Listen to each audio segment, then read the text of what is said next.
What's going on, podcast pimps? Dana here to once again sing the praises of standard heating and air conditioning. I got on the ball early. I already got my AC tuned up for summer, and I think you should too. An AC tune-up means better efficiency, fewer breakdowns, and peace of mind before we get choke slammed with heat. And right now, it's their early bird special. $45 off an AC tune-up or $90 and you add your furnace in as well.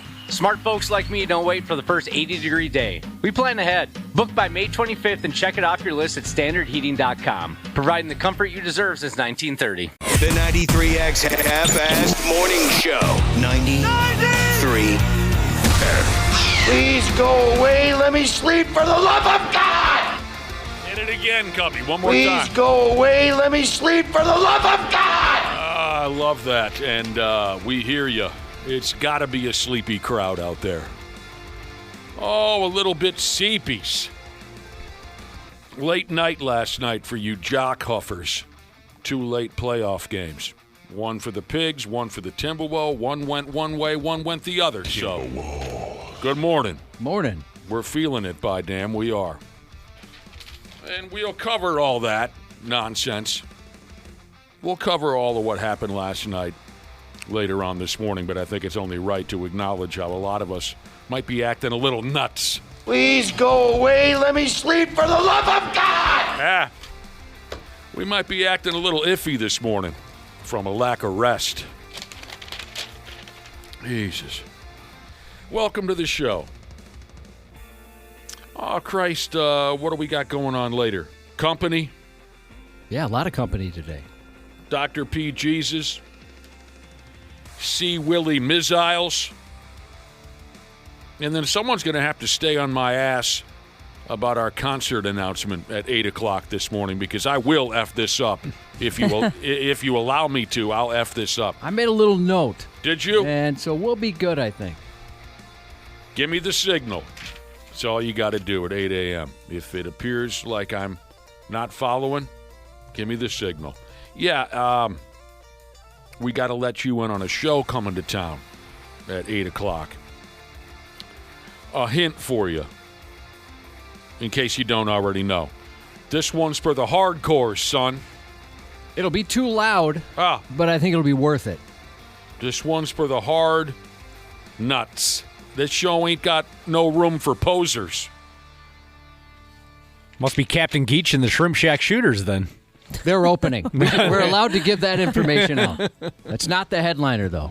We'll tell you all about it at 8 o'clock. I wanted to tell you guys about my entertaining drive through St. Paul yesterday. When we left here, it totally slipped my mind it was 420, which was probably an effect of the marijuana. But on my way home... Yeah, you did do a lot of marijuana yesterday, Josh. I had 3 whole marijuanas. You did, Whoa, yeah. dude. On my way home, I saw a guy dressed like a marijuana plant waving at traffic, and for whatever reason, that put me in an incredible mood. Who's having a mattress sale? I don't know what was going on. I don't know that there's a dispensary or anything right around there, but there was like a couple of food trucks, and I'm not sure what the businesses were behind it. I couldn't really see past those food trucks, but I've never noticed it. I drive by there twice a day. I've never noticed one there. The easy answer would be a dispensary. That's my guess. Is advertising their goods. A mattress sale or a bank grand opening? I'm going to guess not those last two. You don't think it would be because of the marijuana plant? But it took me a second. I'm like, what's that giant tree monster? And realized as I got closer, oh, that guy's just a big weed. That was pretty good. So whoever's doing that on Snelling Avenue yesterday, nice work.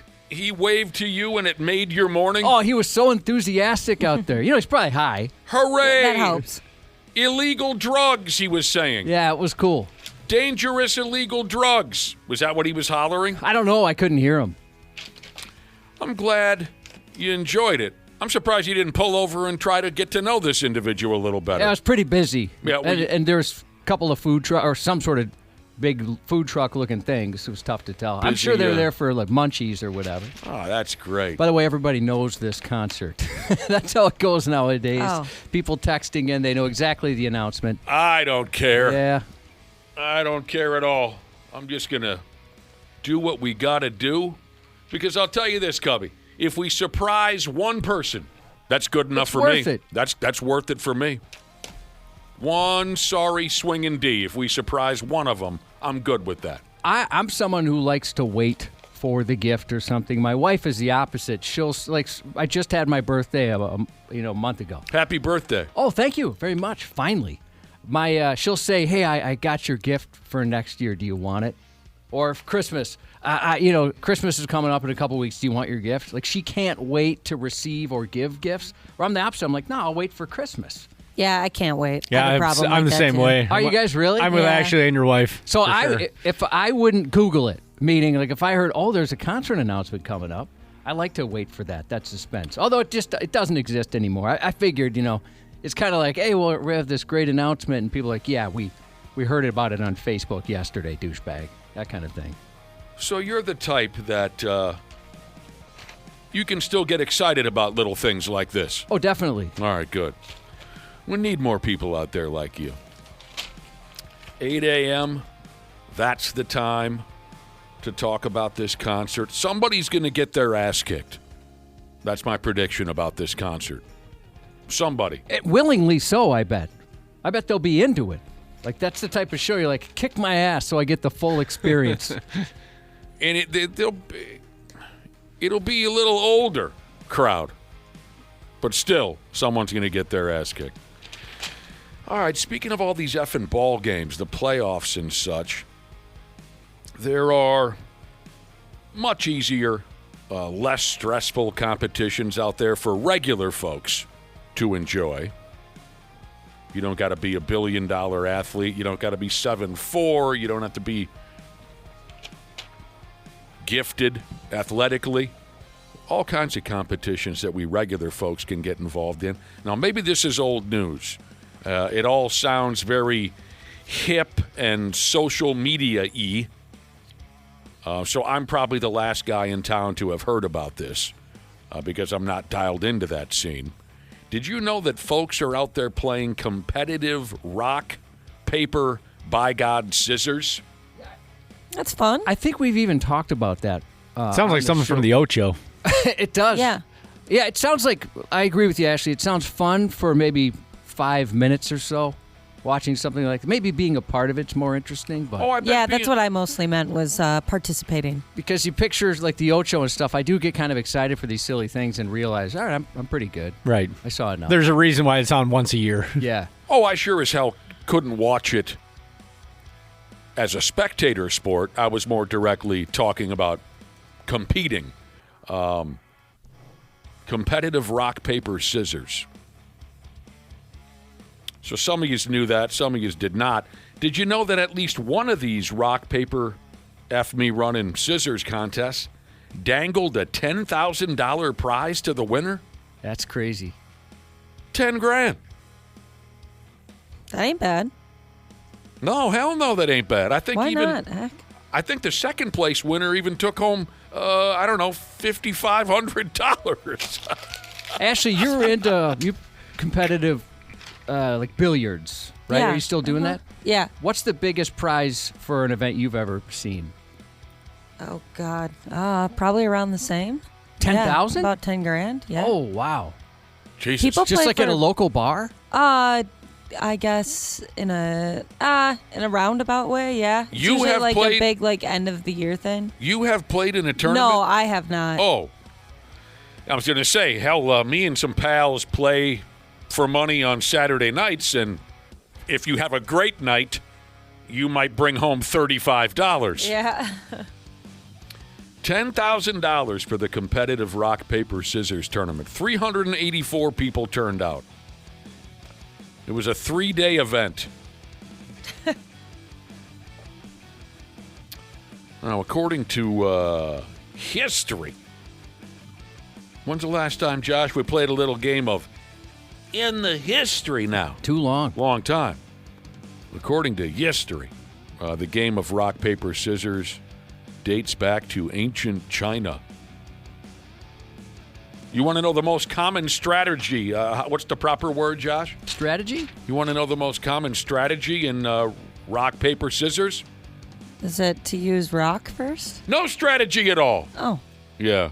I always thought there was one. So, yeah, I'd heard paper first, and then there's like, depending on what your opponent does, there's certain rules on what you're supposed to do next. but Uh-huh. That was Go ahead. That was at least the most common strategy for the competitors in this tournament. They were asked, what did you do? Did you start with the this? Did you go with the that? And they said, most of them said no strategy at all.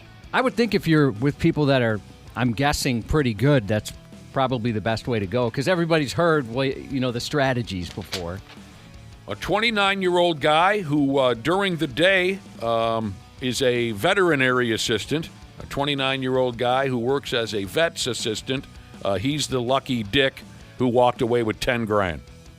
I agree with Hillman Welder Jesus. He's saying what would make it more interesting is that they use actual rock, papers, and scissors. That would. Now, I'd watch that a little longer than 5 minutes. Oh, man. Boy, I'll tell you what. Over the years, solved a lot of arguments with rock, paper, scissors. You did? Yep. Yeah, growing up with a big family, who got the last ice cream cone or whatever it was. A lot of rock, paper, scissors. Well, that's really interesting to me because I always thought of this as kind of like a television thing, or I never watched this happen ever in my life. That's surprising to me. We did not get involved in rock, paper, scissors. I always just thought it was something I'd see in movies and television. So it's cool to meet somebody who actually has been on the ground floor and played the game. Oh, yeah, plenty of times.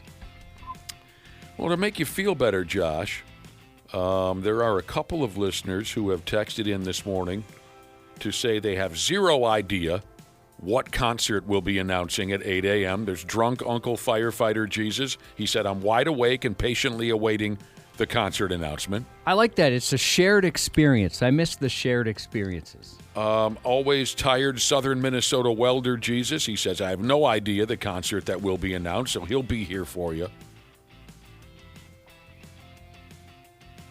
And then... How good... Sorry, I'm thinking more about this rock, paper, scissors. Yeah. I wonder how good the judges are. Like, if I were to slightly wait to see if I could tell what your hand's doing, would they pick up on that immediately? I'm glad you brought that up because I read more of this article than a normal human being should have, right?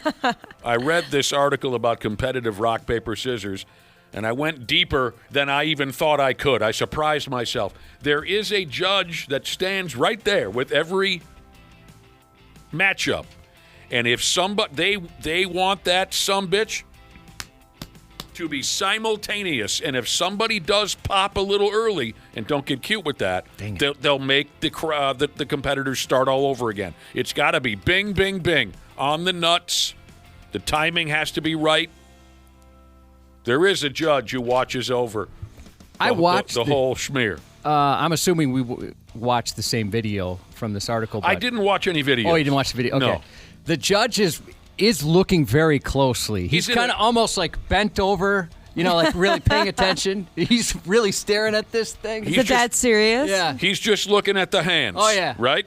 Is it a 7th grader? Oh, he was an adult. Okay. It was a lot of it. It was like, people, bar-aged people, like your typical college crowd. Hell, that's cool.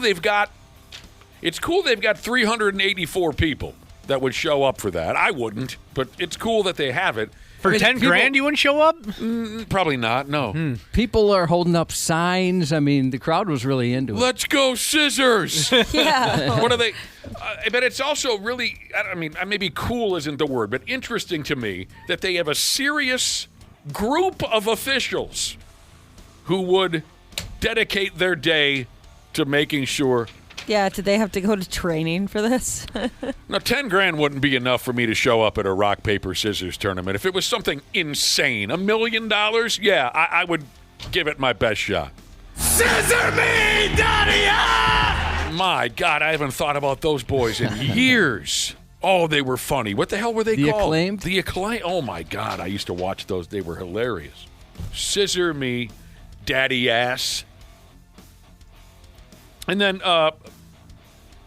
we could go down this route when it comes to,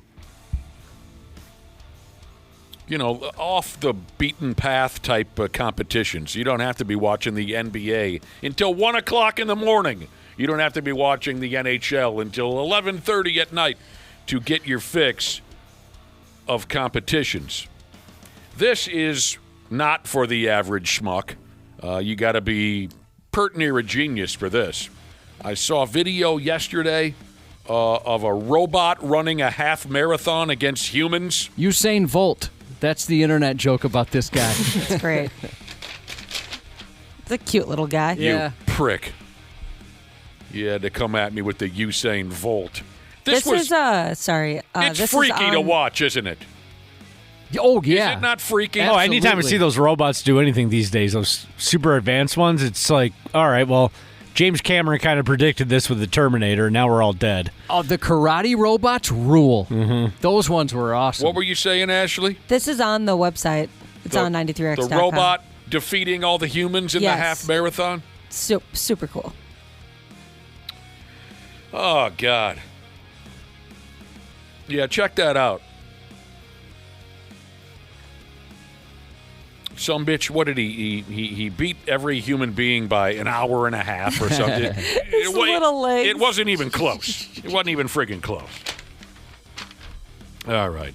Yeah, a humanoid robot, they call it, won a half marathon in Beijing, China.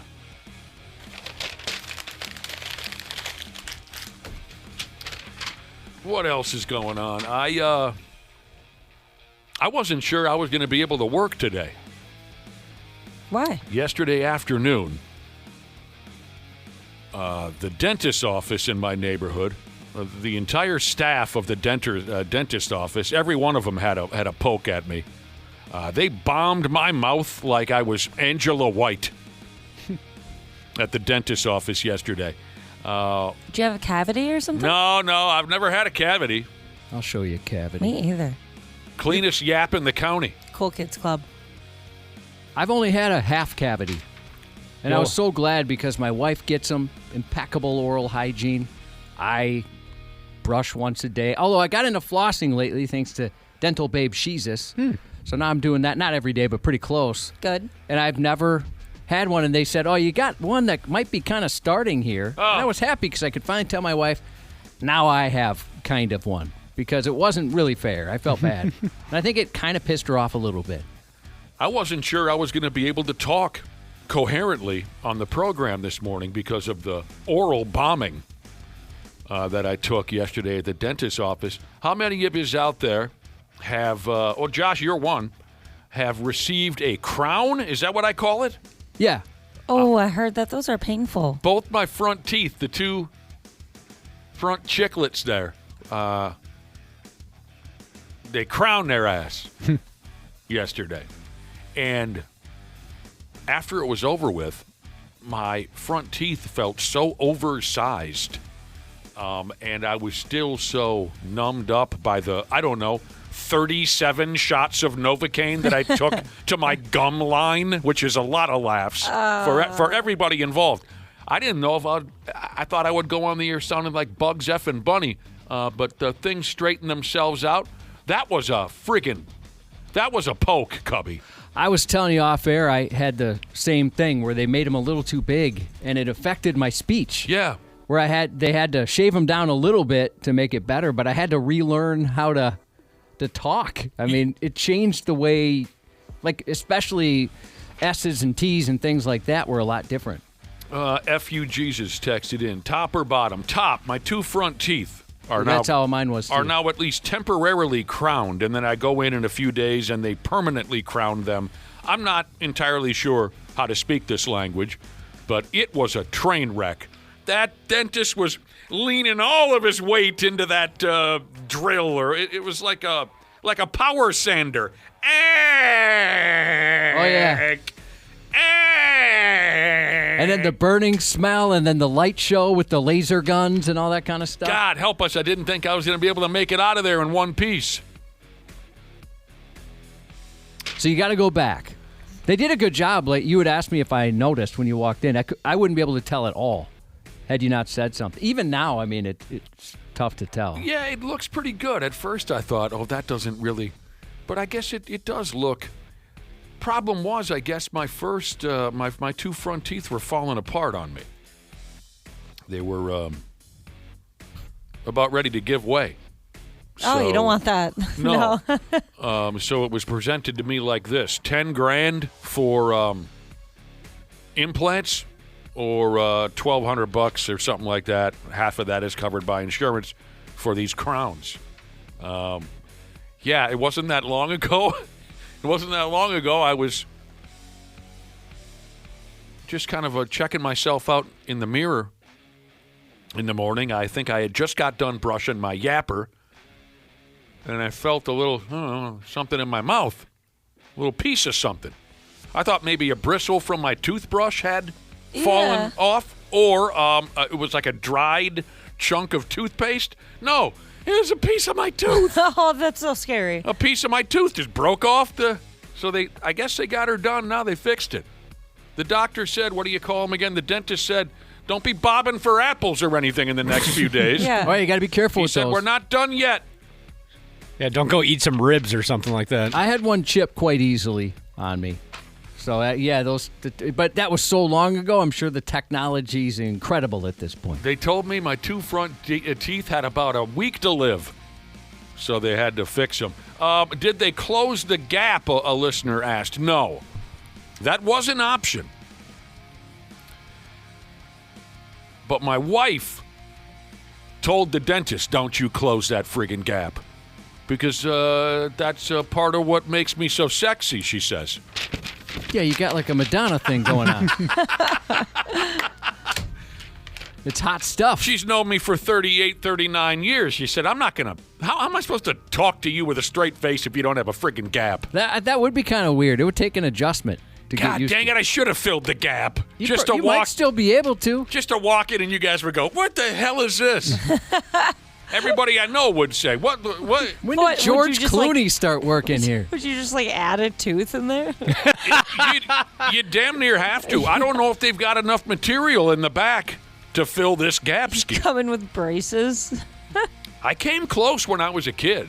Well, came close meaning I brought it up to my parents and they told me no. That's as close as it. I brought it up to my folks a couple times. Get me some braces or have a procedure like I had yesterday to close the gap. And, of course, my folks said, does it cost more than $1? And I said, yes. And they said, are you Steve born? And I said, no, I'm his twin brother. And they said, well, then no. Sorry. Which one are you? Are you Steve? No. Well, then we're not going to do the procedure. If you were Steve, we would. I didn't even ask my parents. It was just implied, I guess. At a certain age, they were like, yep, now it's time for you to get braces. And I was like, that sucks. I did not want that. But I only got my top 4 front teeth for my braces. So it wasn't like the whole entire situation. I had braces, but I had to wait until I was old enough to pay for them myself. And so I got them when I was 21, which is exactly when you want to get braces, when you first start going to the bars and stuff. How long did you have them for? Maybe about 2 years, I think. It's so uncomfortable that's a talking to an while. adult with braces. Did you have a... I'm sorry I made you uncomfortable. Did you have a headgear? No. I would have... Me and my brother both wore a headgear at night. It was so weird and so ugly. But I heard they don't do those anymore. There have been some advancements. Yeah. I'll tell you what. I don't know what's worse at that time. I got the clear ones, but it more just made my teeth look dirty. Like there was something you could tell it looked like something is on them. I had the clear ones too, Josh, and I regret I should have just got the regular braces. Don't try to hide it. Just, yep, I got braces. Yeah, one of the coolest parts of getting braces, if you get the normal ones, is you get to choose what color you want in your braces every other month. I think if you're at the a middle school or whenever they usually do them, everybody else has braces, so it's not as big a deal. Mm-hmm. Right, when you're 21, But 31, when you're 21, 41. That and you got to pay stands out. the bill. Of course, junior high, every swinging D. Here's a question texted in from local 34 Jesus about my procedure yesterday where my 2 front teeth were crowned. Are your 2 front teeth as white as Donnie's in The Wolf of Wall Street? I don't know the reference, but no, they did. I was worried about that too, because the rest of my teeth are pretty much tombstones, right? Yeah, they color match. They do. They match up no, they didn't make them overly white. That was a fear of mine, but no, they match up the color as best.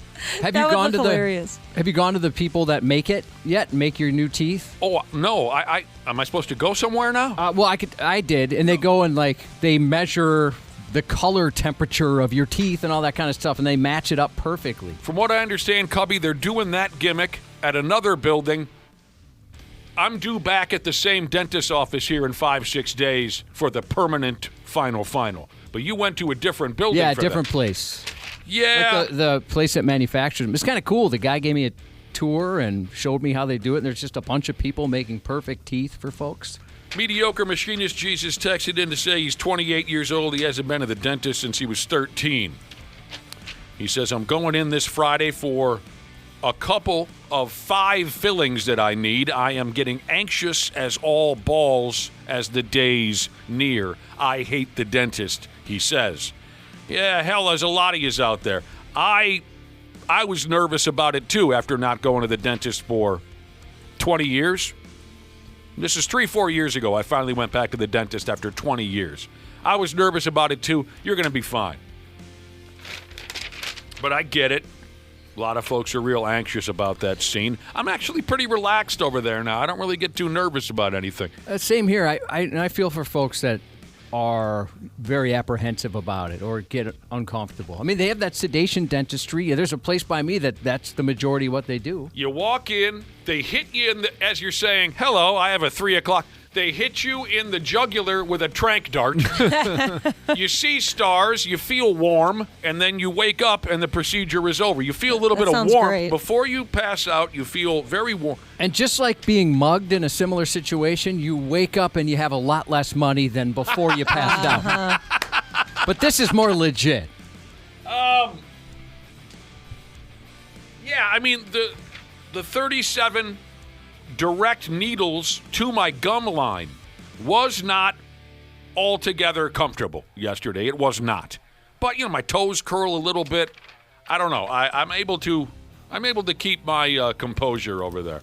No, I didn't take any nitrous. We all know the glory of nitrous. Oh, yeah, if I was ever going to be addicted to something, that stuff is incredibly awesome. I've never had that. It's good stuff, though. Oh, yeah, the laughing gas? Yeah. Yeah, I've never had it either, Dana. Dana, it'll part your hair. Yeah. Be careful. All right, well, I know what I'm doing this afternoon. Well, I jokingly asked my dentist a couple times ago, like, hey, can you hit me up with some of that stuff? And she's like, oh, do you get a little apprehensive? Yeah, we can give you some. And I had to think about it for a second. Like, no, forget it. I'm fine. One of our listeners says about a past dental experience he had. He said, is it bad when you wake up and your underwears are on backwards? Yeah, it depends on the hotness of the dentist. No, it's bad. Yeah, it's altogether bad. Backdoor slamming walleye Jesus said braces on ladies, sexy as hell, he says. Well, everybody's got their damn thing. All right. Still a little tender up here, Josh. Right up here, my teeth here. A little tender from yesterday. They gave me a beating. Yeah, they work you pretty good. But the dentist said there's only one way to find out if he did a good job. Get over here and punch me in the face. Bring it, Cubby. Hit me with everything you got. Like that 55-year-old dude who knocked you unconscious when you were 11. No, he was like 80. Come over here and give me the good stuff. Makes it worse. I'm going to guess that guy was almost 80 years old. Punched you right in the side of the head. And I had nothing. He sucker punched me, and I had nothing to do with it. Should have just pushed him over. My friend John should have took the punch. Stupid John. Not me. Sissy-ass Josh goes down instead of fighting back. I don't like the description of me there, but I wasn't gonna punch an 80-year-old guy. World War II vet. Why not? He attacked you. He probably served our. Trust me, I wanted to. All of his past accolades go out the window when an 80-year-old punches an 11-year-old.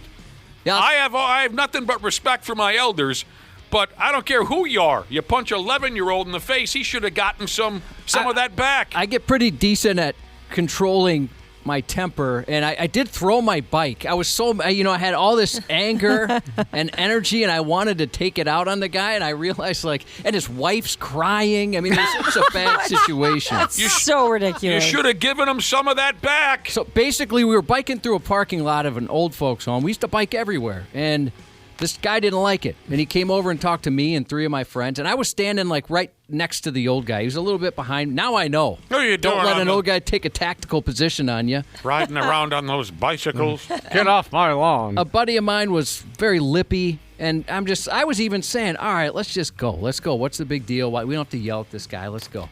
And yeah, all of a sudden I saw stars. It was like the movies. I'm looking around. This was pre-Chris Tucker. Which one of y'all kicked me?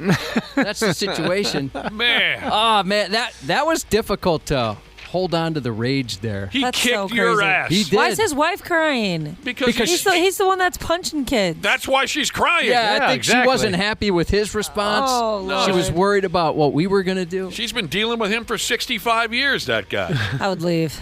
We started off... I still feel it every once in a while. Well, we didn't start off, but dental procedures have been part of our conversation. We got to get the hell out of here, but I just got a text here from Johnny Bravo Jesus. He might be due for a visit to the dentist. A few years have gone by, he says. Josh, he says he's noticed that the coloring of his teeth, it's getting kind of butterscotchy at this point. He's wondering if maybe he's... butterscotch isn't really the color that we're all going for. I mean, I can relate. But so maybe you want to make a telephone call. Okay, look, again, our guest this morning, we believe we're going to see Dr. James Parnell a little bit later, Dr. P. Jesus, and then C. Willie Miles. 8 a.m., we have a concert announcement for you. We'll take a break and come back with the Stupid News Report here in a few minutes. The 93X Half-Assed Morning Show.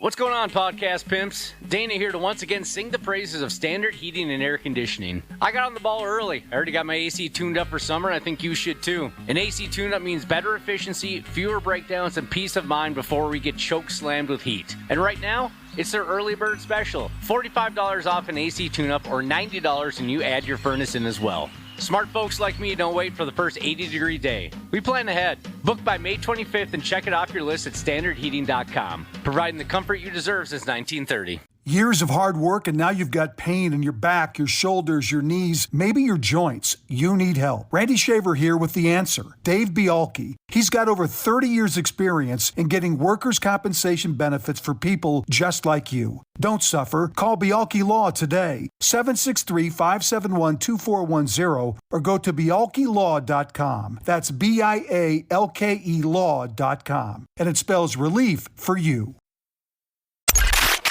Stupid news on the Half-Assed Morning Show.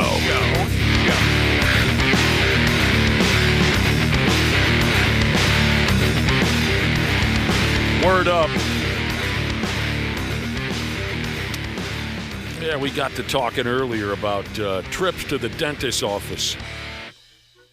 I had to go there yesterday for a smooth 2 hours. I was at the... that's a long time. Oh, yeah, it was a poke. It was a poke ski. Oh, I took an oral pounding. They crowned a couple of my teeth. These two sumbitches right in the front. They crowned them. So we got to talking about trips to the dentist, teeth. Here's a listener who texted in and said this. Now he texted in and said, "Speaking of teeth, chiclets, I just found a mouth guard, like you might wear playing a game of hockey or football."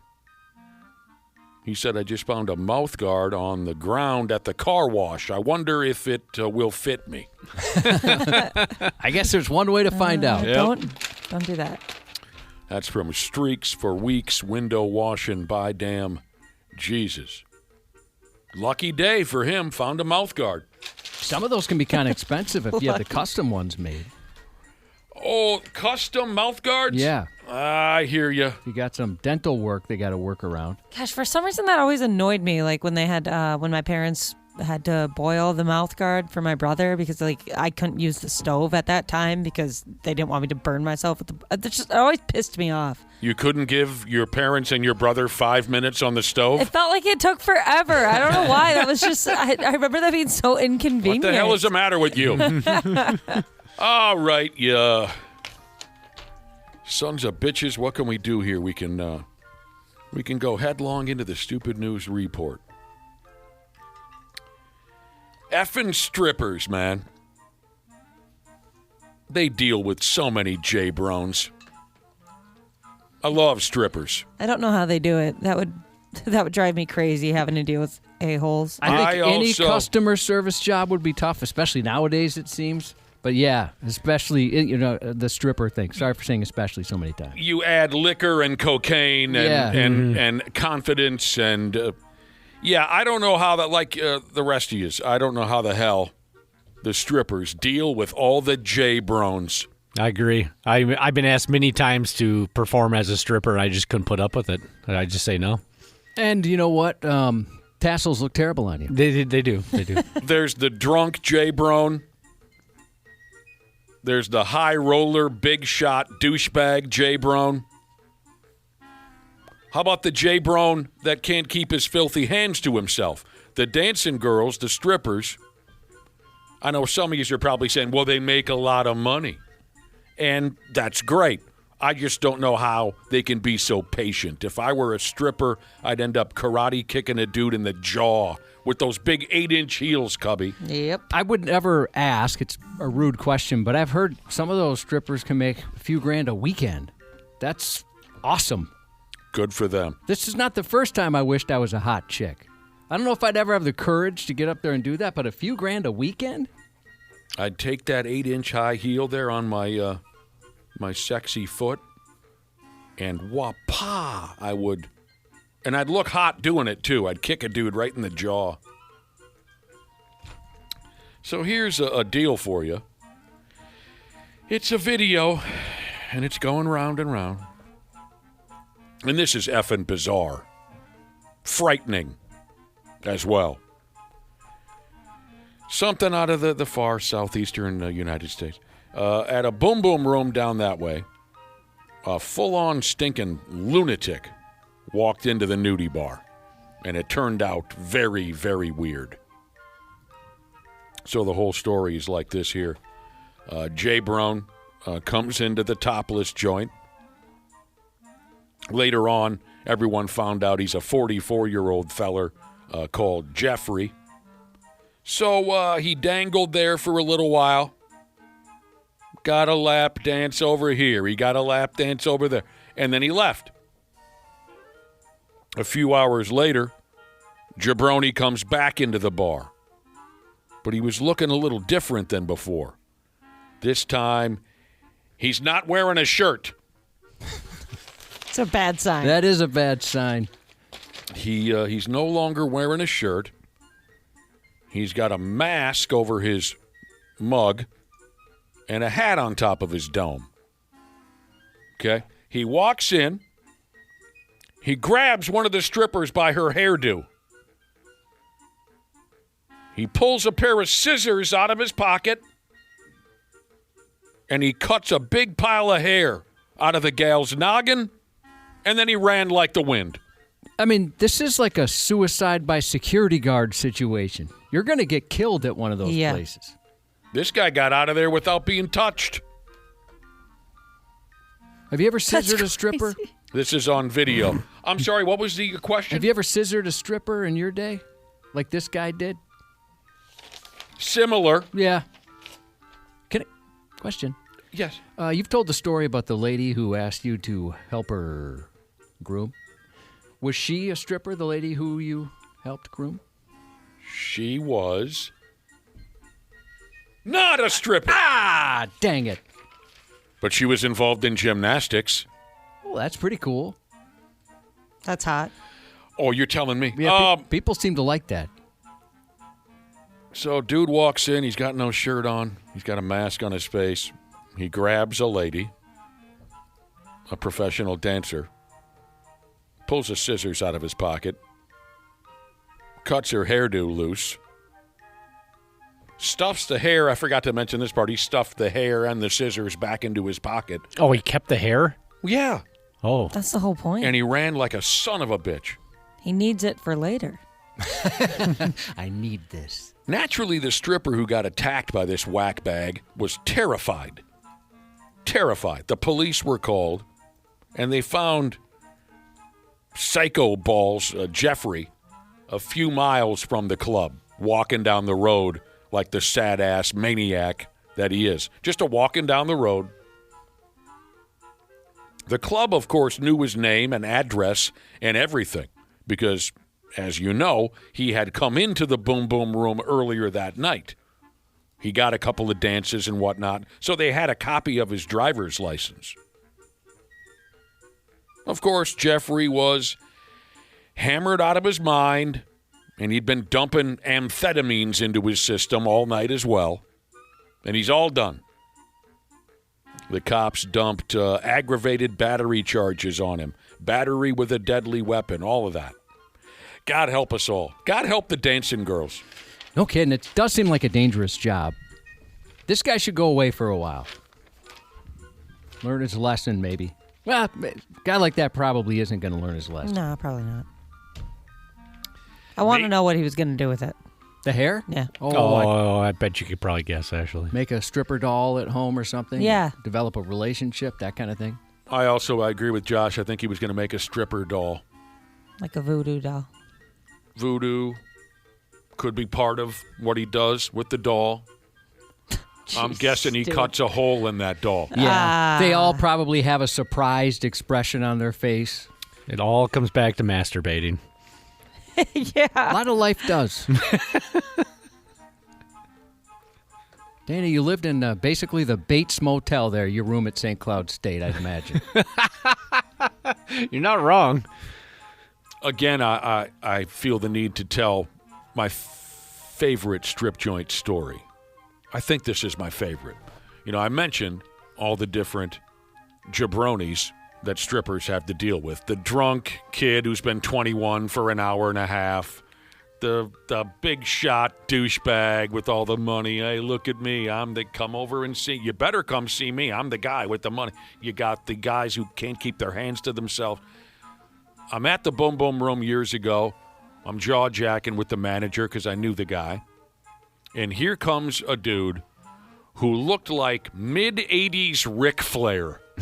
He had a big white hairdo, beautiful, gorgeous hair down to his shoulders, a big oversized pair of kind of Harry Carey type glasses. If you're an older person, you know the reference. Charles Nelson Riley would be another if you're an older person. He's got a gorgeous, like, long mink coat. I mean, this guy presented himself to be the highest roller in town. And apparently he was. Because the manager says to me, hang on a second. This is one of our big spenders. Let me get this guy settled, and then I'll be back in a few minutes. So I watched the manager walk Ric Flair to a VIP booth, sits his carcass down, and then the manager starts waving over all of the girls because this guy's ready to spend a fortune. So the girls are just hammering up and down on this guy for a while. Manager comes back. We start talking again. Maybe 10 minutes in, here comes Ric Flair. And the manager says, what's going on? Woo! And Ric Flair, version 2, says, I'm just disappointed. And the manager says, what's the problem? And he says, I don't know. This place, you guys used to treat me well, but now it's not cutting it for me. The girls, you call these beautiful girls, you call these your varsity strippers. D-bag. I just wanted to come over here and tell you, I don't know, I think I'm done with your place. It's not quite what it used to be. And the manager, I could tell, was upset by this, aggravated by what the guy was saying. But he kept his composure and said, I'm sorry to hear that, Ric Flair version 2. Maybe you'll come back again and we can make it right. So Ric Flair version 2 walks out the club. The manager turns to me and says, Jesus, what a prick. And I said, yeah, I don't know how you kept your cool. And he said, there's always going to be people like that. You can't lose control. Now, here comes Ric Flair version 2. He comes back into the club, and he says, hey, I bought a $3,000 bottle of champagne over there. I left it over there. And the manager says, yeah? And Ric Flair version 2 says, well, I spent $3,000. That's $3,000 of my money. That champagne belongs to me. Can you go fetch it for me? And the manager says, you know what? You're right. Yeah, hang on a second. Goes over and grabs the champagne bottle, brings it over to Ric Flair version 2, and he says, I'll walk you out. And again, I'm sorry about everything. Hopefully you'll come back. They get out onto the sidewalk, and the manager, instead of handing the bottle to this douchebag, he turns it upside down and pours it on the sidewalk and says, "Don't ever come back, you friggin' douchebag." I thought that was just beautiful. That's like out of a movie. That's a cool guy move. Should have seen the look on Ric Flair version 2's face as that booze was being poured out on the sidewalk. Get the hell out of here. Hairstylist Shiza said there was a guy in St. Paul who cut off a hotel worker's ponytail back in the early 2000s. He was arrested. Since then, he calls salons saying weird things like, "What if I asked you to do something crazy like cut off my wife's hair?" And she's pretty sure that he's getting off when he's making those phone calls. The hair thing does, we mentioned before, nudity kind of adds a level of complexity to the person's psyche. Cutting off somebody's hair, that's another pretty big one. You watch enough Criminal Minds, you realize you're a psychopath if you're doing something like that. 100%. Ric Flair, a listener says, more like prick Flair. You're right, listener, from the 512. Where the hell is that? What's 512? Texas, is it not? I have no idea. Oh, you're right. It says right here. Area code. What the hell are you doing in Texas? Get back to us on this guy with the prick Flair joke. What are you doing in Texas? Right around the Austin area, it says here. Round Rock, San Marcos, Georgetown, Cedar Park. Did you take a wrong turn in Albert Lee and you ended up in Austin, Texas? You went way too far south, bro. Tell me. I know it's none of my business, but I want to know what you're doing. And okay, you've heard stories like this here before. Those wacky dicks who have something like a damn buck knife or a railroad spike buried in their effing cranium for 25 years and they don't even know it. I will never understand this. They don't remember how it got there. All they know is they've been battling a balls-out headache since they were 11 years old or something like that. We hear stories like this now and again. What do you mean I got a railroad spike in my head? So how about this effing guy in China? He is. That's where he's been living. Okay, not to interrupt the story, but the Texas guy got back to me. I've lived in Texas for 20 years, he said. Oh, and he moved back to Minnesota here 4 years ago, but his cellular telephone still makes it seem like he's coming from Texas. Well, welcome back. Yeah, glad to have you back. Well, what'd you get? Let's keep this going just for no good reason. What'd you go to Texas for in the friggin' first place 20 years ago? Tell us that. What took so long to text us? You've been here 4 years.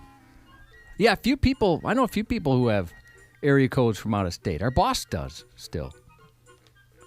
I've never noticed that. I don't have a boss. What were you doing in Texas? Why'd you go there 20 years ago? All right. What was I talking about? The guy in China, yeah.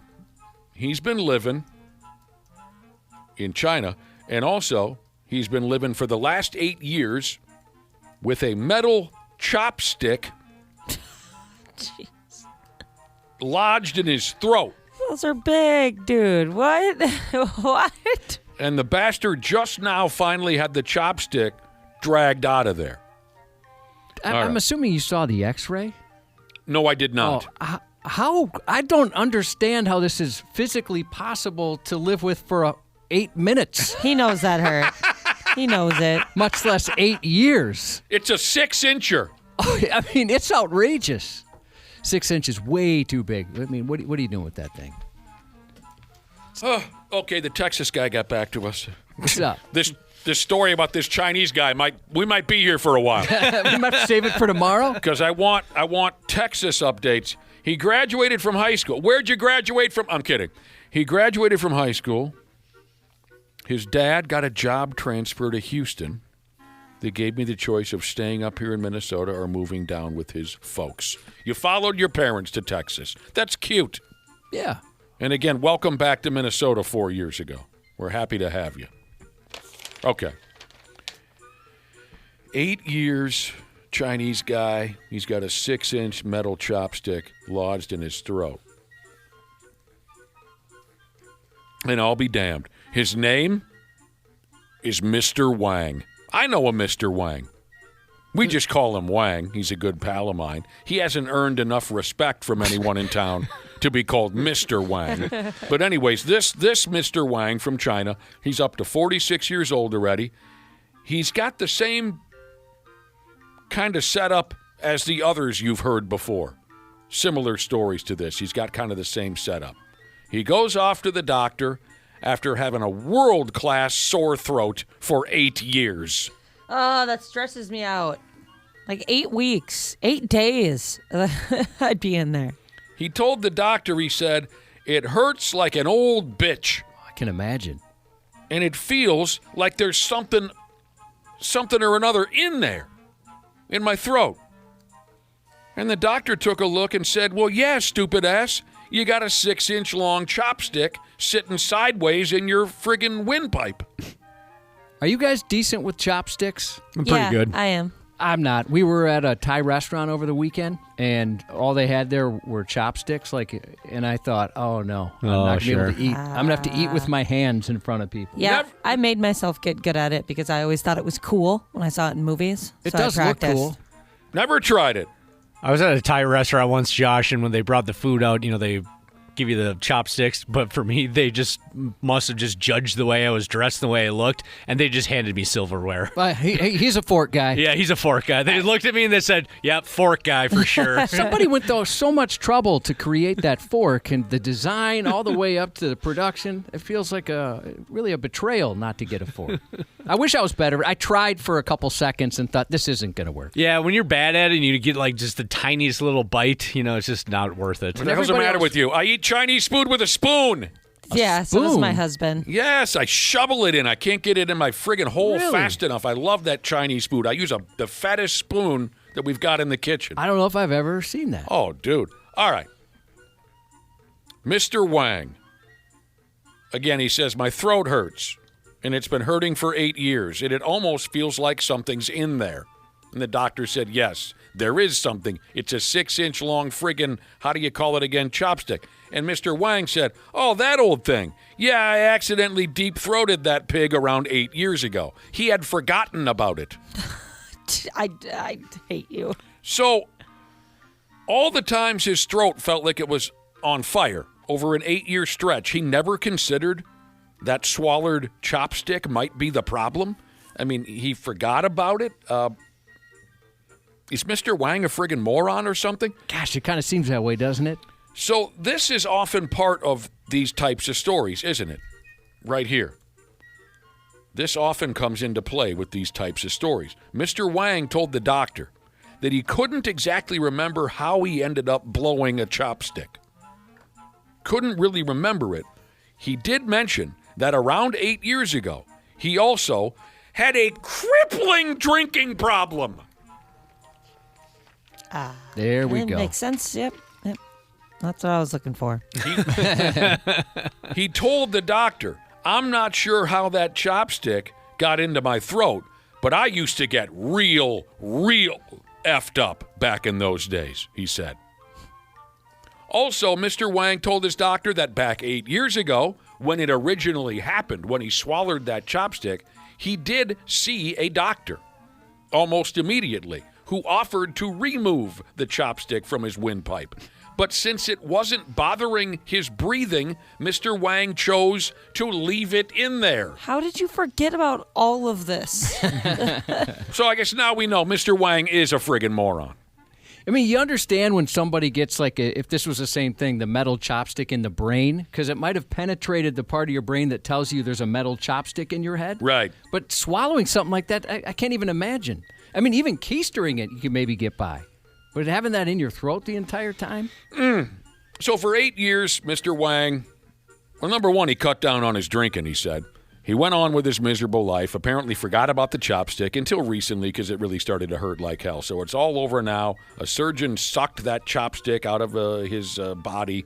They went on 3. 1, 2, 3. And they sucked it out, and Mr. Wang feels just wonderful now. Oh, God, that was gas. I heard it. What in the hell is wrong with some of you people? Why don't you do something about that?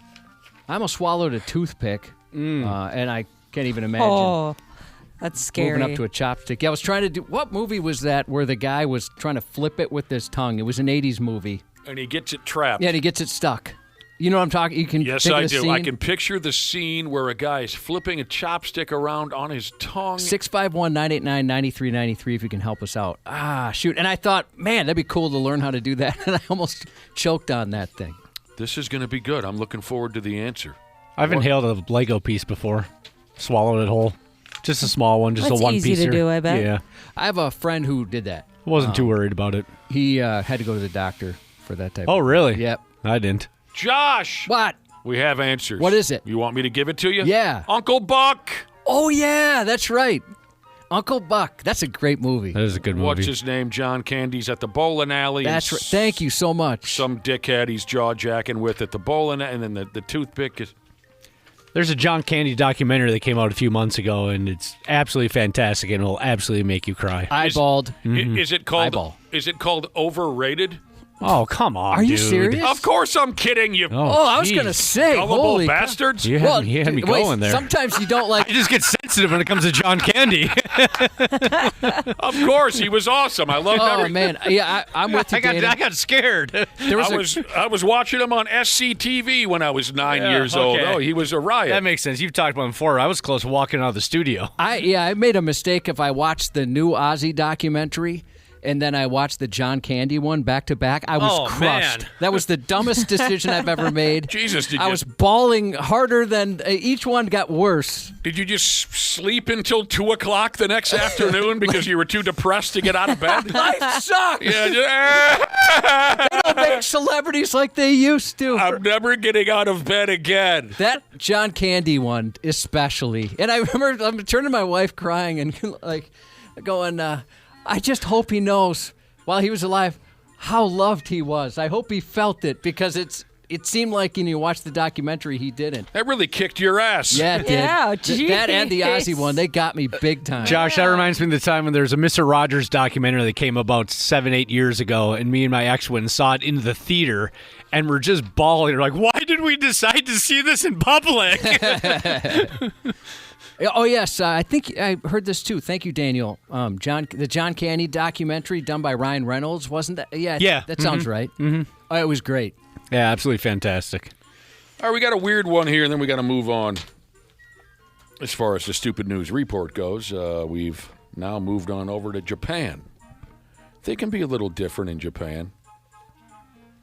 Yeah. They can be different.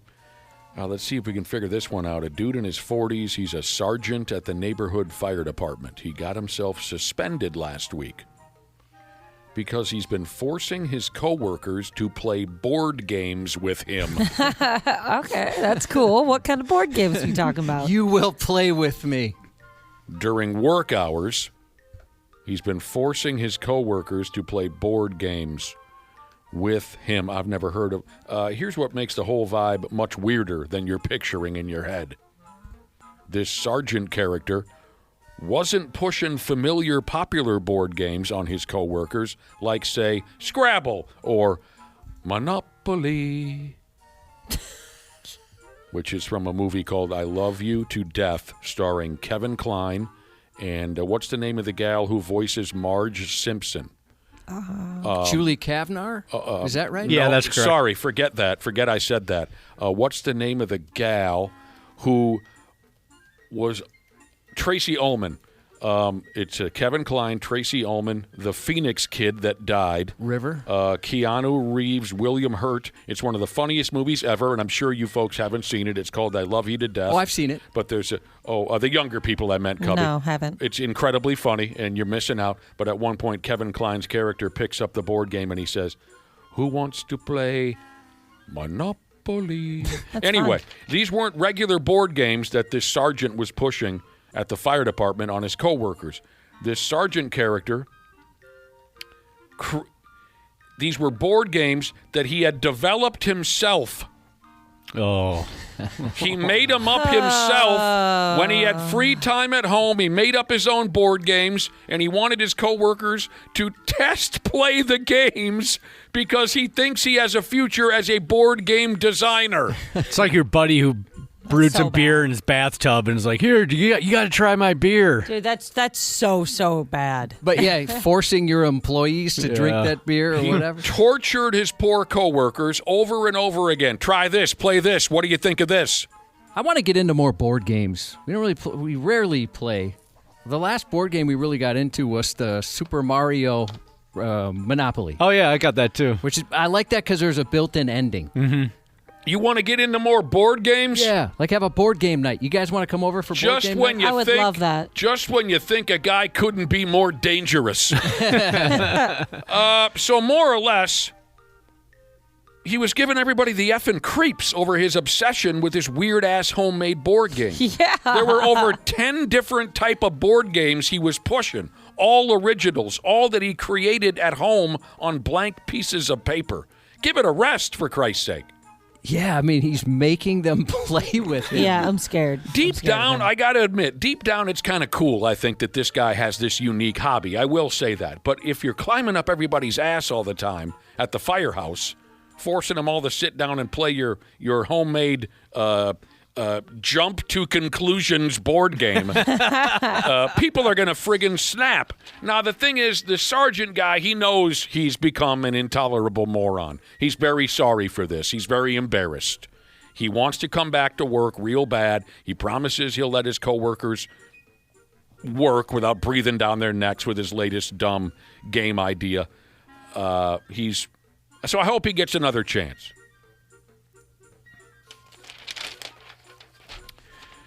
This game's called Who Molested the New Guy? Oh, And the new guy says, wait, what? Jesus. I did. That's as far as the game That's goes, it? Josh. Honk, honk. I did. and I'm about to. Yeah.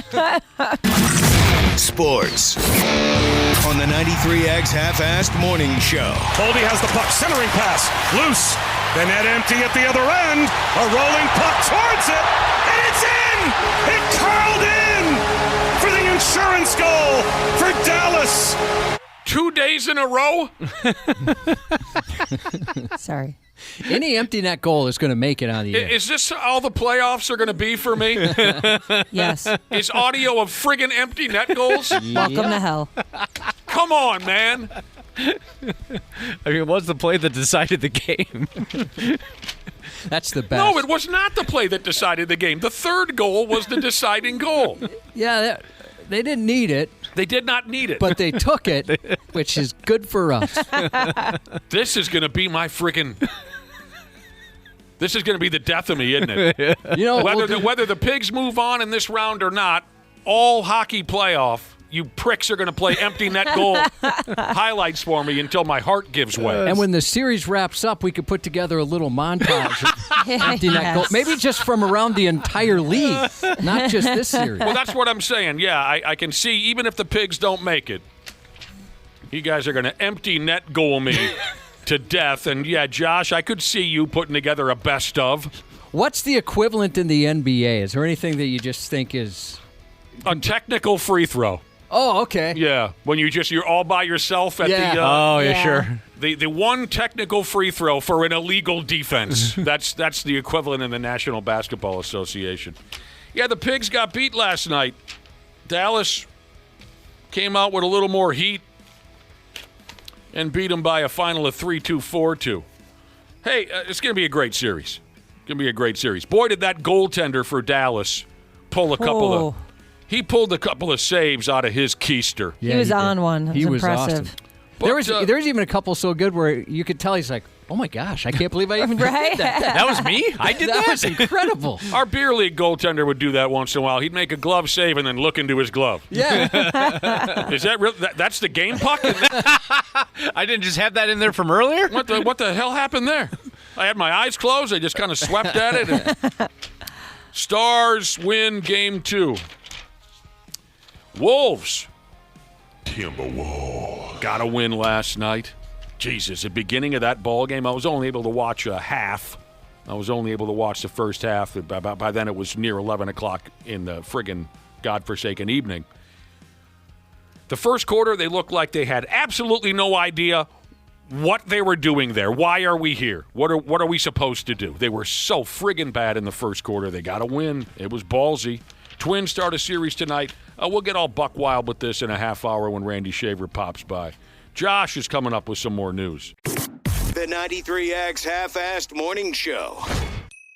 What's going on, podcast pimps? Dana here to once again sing the praises of standard heating and air conditioning. I got on the ball early. I already got my AC tuned up for summer, and I think you should too. An AC tune-up means better efficiency, fewer breakdowns, and peace of mind before we get choke slammed with heat. And right now, it's their early bird special. $45 off an AC tune-up or $90 and you add your furnace in as well. Smart folks like me don't wait for the first 80-degree day. We plan ahead. Book by May 25th and check it off your list at standardheating.com. Providing the comfort you deserve since 1930. Years of hard work, and now you've got pain in your back, your shoulders, your knees, maybe your joints. You need help. Randy Shaver here with the answer. Dave Bialke. He's got over 30 years experience in getting workers' compensation benefits for people just like you. Don't suffer. Call Bialke Law today. 763-571-2410 or go to bialkelaw.com. That's BIALKE law.com. And it spells relief for you. The countdown is on for the 2026 NFL Draft presented by Bud Light. Catch all 7 rounds 3 days live from Pittsburgh, April 23rd through 25th. Watch every pick live on NFL Network, ESPN, and ABC. NFL Network is also streaming with NFL Plus. It all starts Thursday, April 23rd at 8 p.m. Eastern. Visit NFL.com/draft for more information. Subscription required for NFL Plus. Visit plus.nfl.com for terms. 93X Half-Assed Morning Show. Isn't that a religious show? With all the Jesus and Sheezus talk? Oh, hell no. Just kidding. They suck. 93X. If you're going to be dealing with a swarm of possibly 1 million bees, it would help to be a beekeeper and to have one of those suits. Our crews, our guys were making sure that they were as safe as they can be. Travelers on an East Tennessee interstate were forced to brake for workers and drones and perhaps even a queen when a truck carrying about 1 million bees crashed last week. Hell no. That is a nightmare. It looked like one. Drivers caught near the wreck were told to stay inside their cars as bees filled the air around the highway ramp late Friday morning, and they obliged quite happily. Beekeepers in protective suits worked alongside emergency crews to regain control of the swarm, which had clustered around the wreckage and spread onto the nearby roadway. The affected stretch of the Tennessee highway later reopened as the truck driver and beekeepers worked to contain that swarm. Similar incidents involved escaped bees have occurred before, including a crash involving a semi-trailer which released millions of bees onto an interstate in Utah.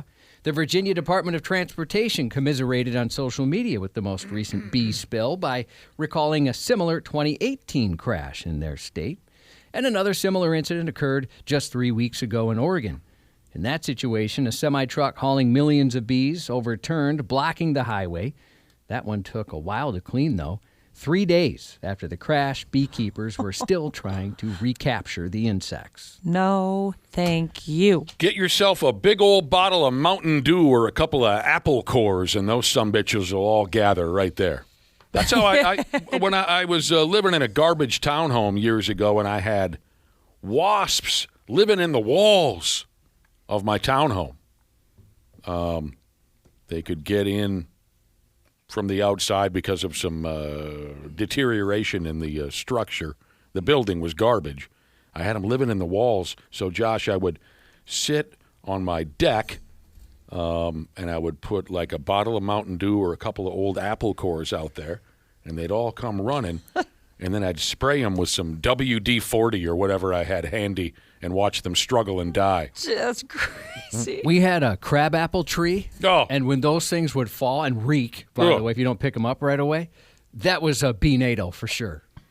Yeah. I mean, you could hear them inside the house. There were so many out there. Did you have a dog in the neighborhood who would eat up those rotten apples and get drunk? No, but one of our dogs would eat bees. Yeah, I had a bee eater. Yeah, she loved to eat bees. My dachshund was a bee eater, but Megan Marie, the best girl in the whole world, my old Springer Spaniel, we had an apple tree on our property, and she would go and eat the apples off the ground and get drunk. Oh, I bet. You hear about that with raccoons, right? The drunk raccoons running around from the fermented Oh, fruits. yeah. There's nothing funnier than a drunken Springer Spaniel. I bet they're lightweights. No, she could handle quite a bit, actually. Well, she was a born. Right. But she'd kind of wobble around the yard. She had kind of a stupid look on her face, just like when people get drunk. Turns out you can learn a lot from a story about stolen bees, like the fact that the hives can carry sentimental value and some beehive boxes can be badass. Maryland's Lower Eastern Shore Beekeepers Association is asking for the community's help recovering one of their members' stolen bees. The suspect took the beekeeper's box, stand, and entire hive, the bee people said. The top cover of the hive box, it was described as having a decal of bees flying around it and a skull. Feels violating. You put all of your effort into keeping the bees healthy, and then somebody picks up and disappears with them. A skull. The group said the bees hold significant sentimental value and originally belonged to a friend who passed away.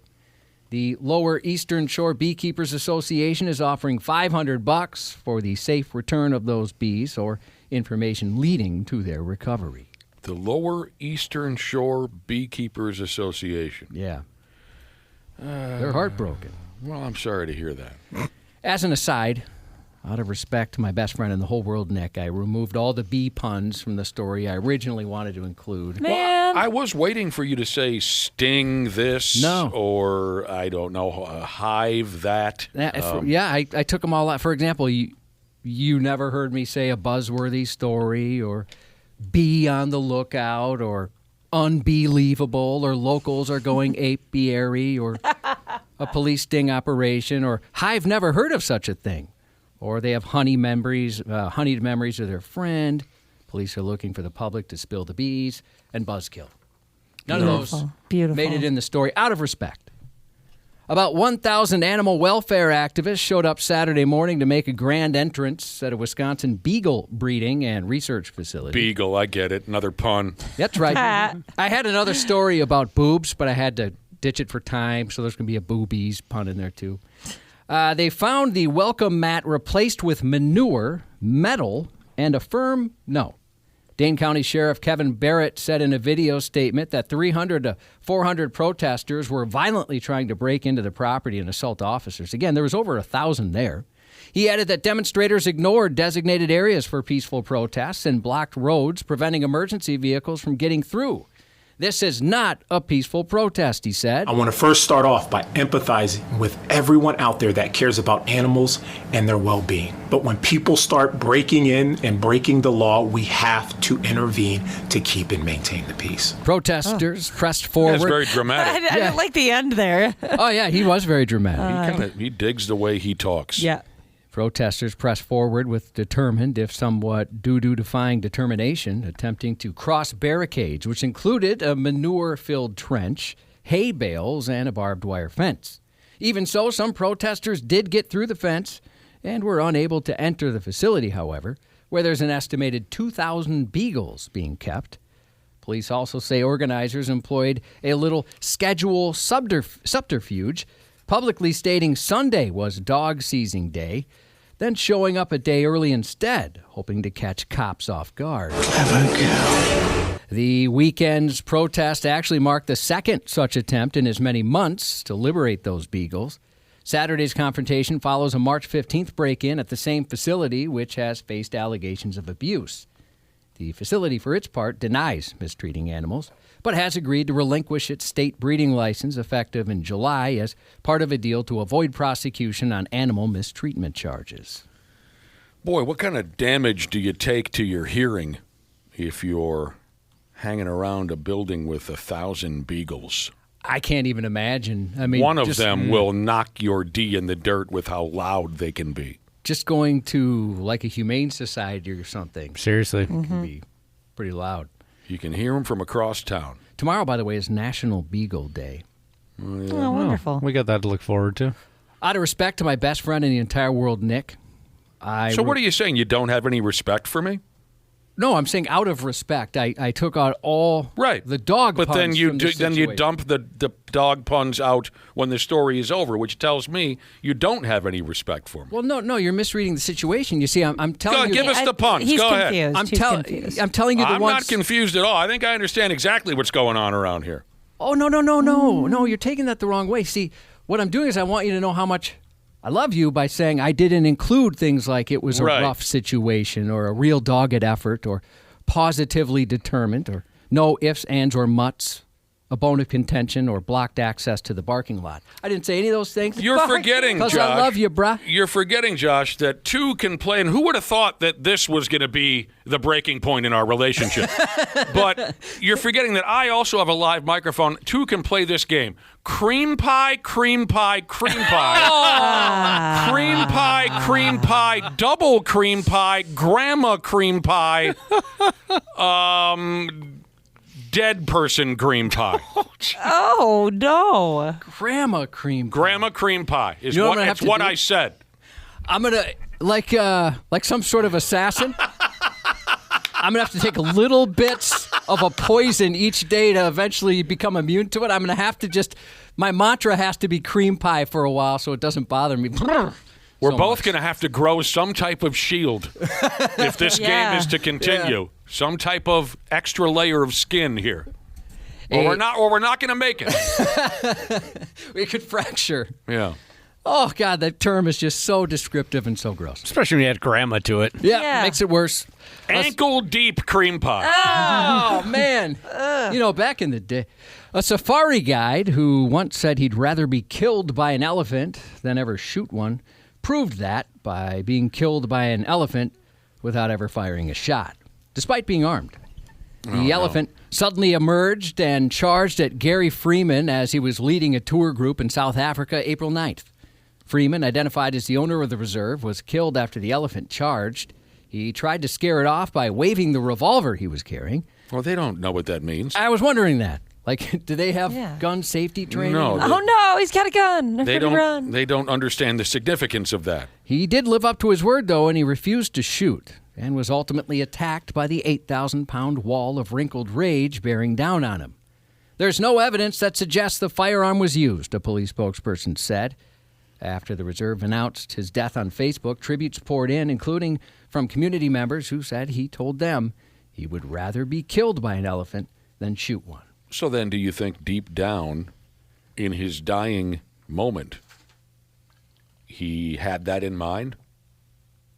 That he'd go that way, you mean? That he would never kill an elephant. Yeah, he must have. I mean, he must have been committed to that. Even when his life was on the line, he said, I can't do it. Do you still, when you eventually pass, Ashley, which I hope is forever from now. Thank you. Do you still hope to get eaten by some sort of animal of prey? Yeah, I think that's a cool way to go out. If you got to go out. I'd rather go out in my sleep, painless. What do you got, Cubby? That's probably smart. What do you got now for the elephant story? Is this a classic, the word I'm looking for, is a classic case of tusk luck? No, I was worried if I did it again, I would. Maybe I already burned out the bit. No, I'm done. I'm done. A Florida woman's, but out of respect for, no, just kidding. A Florida woman's idea of light cleaning this week landed her in some serious trouble after she bashed a Brevard County animal enforcement officer on the head with a broom. Officials say the officer went to Mary Eichert's home Monday following reports her dog had escaped and attacked someone. When the officer arrived, she began cursing and demanded the officer leave her property. According to the sheriff, Wayne Ivey, moments later, things escalated. Eichert struck the officer over the head with a broom. She decides to attack her because her dog got out and bit someone. And when our team member went there to address the issue, she comes outside cursing at her and then swings a broom at her head. Not bad enough that it's Animal Enforcement Appreciation Week, but she decided to attack her, Ivey said. Eichert was promptly swept off to the Brevard County Jail, and while sorting out her broom and board, police learned she'd already had a criminal record. Eichert was. You didn't like that one? Come on. You know, the guy has a heart condition, Ashley. Why would you do that? When someday I'll stop calling you Allie. No, Either you or my daughter has to change their name. Eichert was out on bond for other charges, so any chance of any new bond was revoked, the sheriff said. Sometimes I think maybe I speak a foreign language when I tell people not to put the hands on one of our team members. Well, apparently everybody didn't get the memo. He's not afraid to go there. He's pissed. For weaponizing housekeeping, she now faces a charge of aggravated assault with a deadly weapon. I'll be dipped. A North Vancouver chiropractor's been banned from tapping dad ass. The College of Complementary Health Professionals took what they called extraordinary action against Dr. Stephen Weller, whose bedside manner may have gotten a little too hands-on with the backside. Weller has been accused of having a habit of certain unsettling behaviors. He's prohibited from engaging in any non-therapeutic physical contact with patients, including social gestures such as hugging and any open-handed smoothing or, quote, tapping of the buttocks. Dude. Give you an open hand smoothing. But thank you. Back cracks are okay for the chiropractor. Butt cracks, however, are not. He's still working, huh? Yeah, they say you can work, but stop it with the butt rubbing and whatnot. He must be damn good. He must be real good at his job if he's keeping it. I'm surprised to hear that. Well, it doesn't say whether or not he's going to be successful. I'm gonna go ahead and guess that he's not going to be very successful. Yeah, he might lose some clients. Still got a job. He ain't in the. Well, I mean, I guess he is in the papers now, but. A complaint made by a patient earlier this year said Weller engaged in a pattern of boundary violations and inappropriate touch during treatment. Those allegations led the committee to require him to provide the college with a copy of his treatment calendar and the names and contact information of every patient treated so they could check in with him. Oh, boy. And he may be subject to random audits of his practice. Well, sure. Gets his hands on some folks now and again, huh? I went to a chiropractor once, and it's one of those things where like, okay, I think what we need to do is see you every day for the next rest of your life. Here we go. But he cracked my sternum, and now every once in a while my sternum cracks, which was something that never happened before. I didn't even know you could crack a sternum. Did you guys ever go to a chiropractor? No. Yeah, I did, and it was one of the best things that my parents ever had me do. When I was a kid, I had really bad earaches, just chronic earaches, and they were going to put tubes in my ears. But surprisingly, the old school doctor that, the family doctor we had growing up, said to take me to the chiropractor. And I had my neck cracked and like something done to my back for like 3 months, and I have never had an earache since then. It's crazy, isn't it? You hear people, you have something that seems completely unrelated. Yep. They say, oh, yeah, I went to the chiropractor. It's never happened again. It's crazy. It It's awesome. I don't even know what an earache feels like. It looks bad when people have them. I'll go to the massage parlor. I've only had one. We had the same experience of what's called a sports massage, and I really thought the lady was mad at me. It hurt. No, that's not the one. It hurt terribly bad. It was awful. New to streaming today, if you're in the mood for something dark and a little dangerous, Unchosen is now on Netflix. Oh, no. It looks good. Yeah, it does. She spent her whole life inside a tightly controlled cult until one stranger cracks it and her wide open. What starts as a forbidden longing turns into a reckless affair, pulling her into a world of temptation, deception, and dark secrets.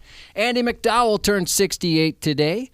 WWF superstar whose career was unfortunately cut short by taking an out-of-control parasailer's knees to his face at full speed. Brutus the Barber Beefcake at 69. And Tony on Taxi. Tony on Who's the Boss. On the Tony Danza Show, he was Tony. And Tony Sr. on the short-lived Netflix series The Good Cop, Tony Danza, 75. I mean, a living legend, really. Totally agree. I wanted to be Tony Danza when I was a kid. I was quite fond of him as well, especially his role of Tony Banta on Taxi. I just saw him on television the other day, Josh, when I was watching Cannonball Run Part 2. I never saw the second one. Oh, my God. The way you said it suggests to me maybe I shouldn't watch the second They're all silly and stupid, but, I mean, come on. It's Burt Reynolds, Dom DeLuise, Tony Danza, Jamie Farr, Terry Bradshaw, Dean Martin, Jerry Lewis. I could continue on and on and on and on and on. The Cannonball Run series, not great movies, not by any stretch, but there's so many fun characters in the movie. Happy birthday to Orion, turning the big 06 today, and Killer Jesus texts in a happy birthday to Farts in your Tupperware, Jesus. I don't like that, man. That'll keep. That'll keep. And that's 93, especially if it's the name brand stuff. And that's 93X News. Randy Shaver. On the Half-Assed Morning Show. Battle for the board. DiVincenzo has it. Up to Randall. 5 seconds. DiVincenzo with the exclamation point. Murray the heave. Off the mark. Minnesota. A shocker here in Denver. This series is tied at a game apiece. Now what, bitch? Take that. Huh? All right. That's how you do it. Michael Grady with the call. He's great. Oh, he's simply the best in the business, and that added to my experience last night, at least for the first half, because after the first half, I had to go to bed. Thank you, National Basketball Association. Hello, Randy Shaver. Good morning. Good morning. Difficult to try and watch two important playoff games at the same time. Yep. A challenge. And in the middle of the night, also. I was able, like I said, to go to about halftime of the Timberwolves before having to give up. After last night's ball games, the Pigs and Wolves each find themselves in a tied series coming back home. We'll start with the Timberwolves, who were just nothing more than a pile of dog feces in the first quarter of last night's basketball game. They had a look on their face as if they weren't quite sure what their purpose was in that moment. Taking a lot of three-pointers, short possessions, one pass, and a deep three-point. And, Denver was just whooping their ass. Obviously, there was a complete change of game plan at the start of the second quarter. Finchie or Micah Nori or somebody on that bench, Randy Shaver, must have said, look, let's drive to the basket like grown men, for Christ's sake. Yep. I think they stopped settling last night for outside shots. Anthony Edwards, I think, led the way. He looked healthy last night. He looked energized, especially second quarter. Yeah, I think he loosened up a little bit after that first quarter. Yep, and he was the guy who really kind of inspired them to get to the basket last night. I just thought they played really physical. I thought they played really hard on both ends of the floor. It was a kind of a sloppy game at times. In the second half, I thought it was kind of just kind of sloppy at times. Sure. Jokic is not playing well. He got off to a slow start again last night. Gobert's doing a great job defending him, not making it easy for him. Yeah, he got some numbers. He always is going to get the numbers, but if you look inside the numbers, he was 1 for 7 from three-point land. He was 8 for 20 from the field. He was only a +1 on the floor. He just was not effective. And a guy like DiVincenzo last night was lights out. He hit some huge shots, especially late in the game, that put it away. So when he's got it cooking, he has a beautiful stroke. Oh, man, he was so good last night in the fourth quarter. They played a great second half for the most part, and it's a monster win. Now, it's only one win. Series is tied, so now it's a best of 5 going back to Target Center, but at least the Wolves are in they control their destiny here a little bit too. So oh, man, I only wish I could have seen the majority of the basketball game. You mentioned the struggles of, what the hell's his first name? I'm so used to just calling him Jokic. Nikola. The struggles of Nikola Jokic. In the fourth quarter, Jokic and Jamal Murray, who are obviously their top two pimps, in the fourth quarter, those two went 2 for 12. Yeah, they were dog-tired, Nick. The Wolves played some really good defense last night. Actually, in the fourth quarter, there was a stretch where both teams looked dead tired. But Murray in particular looked gassed in the fourth quarter, and I think that led to some bad shots. And Aaron Gordon did not help their cause last night like he did in game one. He just was not very effective offensively. So are you telling me that the bored, lazy Timberwolves had more in the tank than the Denver Nuggets? They did after the first quarter. That's for sure. That's good to hear. They did. And again, I think Anthony Edwards, who played 40 minutes last night, looked healthy last night. He looked like the ant that you need to have on the floor in order for you to win. He had 10 rebounds last night, 9 on the defensive end. He was everywhere last night. So, yeah, I mean, they were good. He certainly looked like he loosened up a little bit after the first quarter. Everybody loosened up a little bit. They relaxed a little bit, and they changed their game plan. They made adjustments. Stop tossing up the three-pointers. Let's drive to the basket. Let's get some fouls. Let's be physical. And hopefully this theme continues when they come back home. Game 3 is Thursday here in town. The key is not settling for those outside shots. Right. Move the ball, get to the basket, force Denver to foul you. The strategy worked last night from the second quarter on, and it was a big win for the Wolves. Terrence Shannon Jr. did not play. Coach's decision. Just for the record, I know some people were going to... Yep. But Randy's completely right. The Timberwolves can't be like my wife and settle. They've got to, get better shots. That's an extreme example. Yes. That's more than just settling.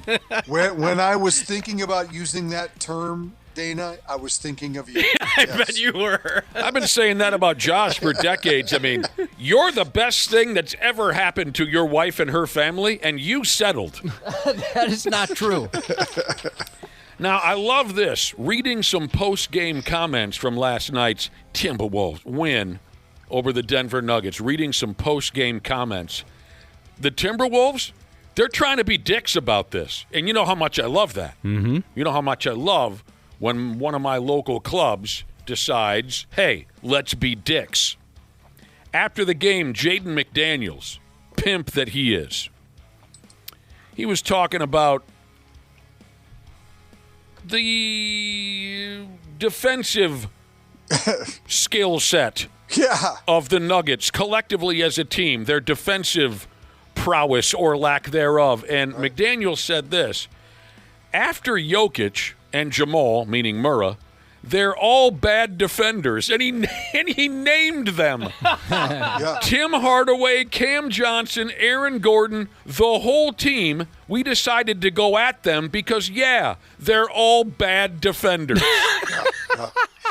That's going to be bulletin board material for the Nuggets for Game 3. And he knows that, and Jaden McDaniels, he ain't scared of dick. That's what I like about that kid. He absolute zero emotion on the floor. Never. Zero, never. Unless it's anger, of course. He might show some anger. Yeah, he has little temper tantrums, but he's scary on the floor. Yes, he is. He's like Quinn Hughes for the Timberwolves. He just you look at him and you're not quite sure what he's thinking. Yeah, right? Yeah. Similar, a little different. I mean, McDaniels just kind of looks bored. Deadpan. Yeah. Where Hughes, it looks like chipmunks are having knife fights in his head. So also Finchie isn't afraid to run his yap.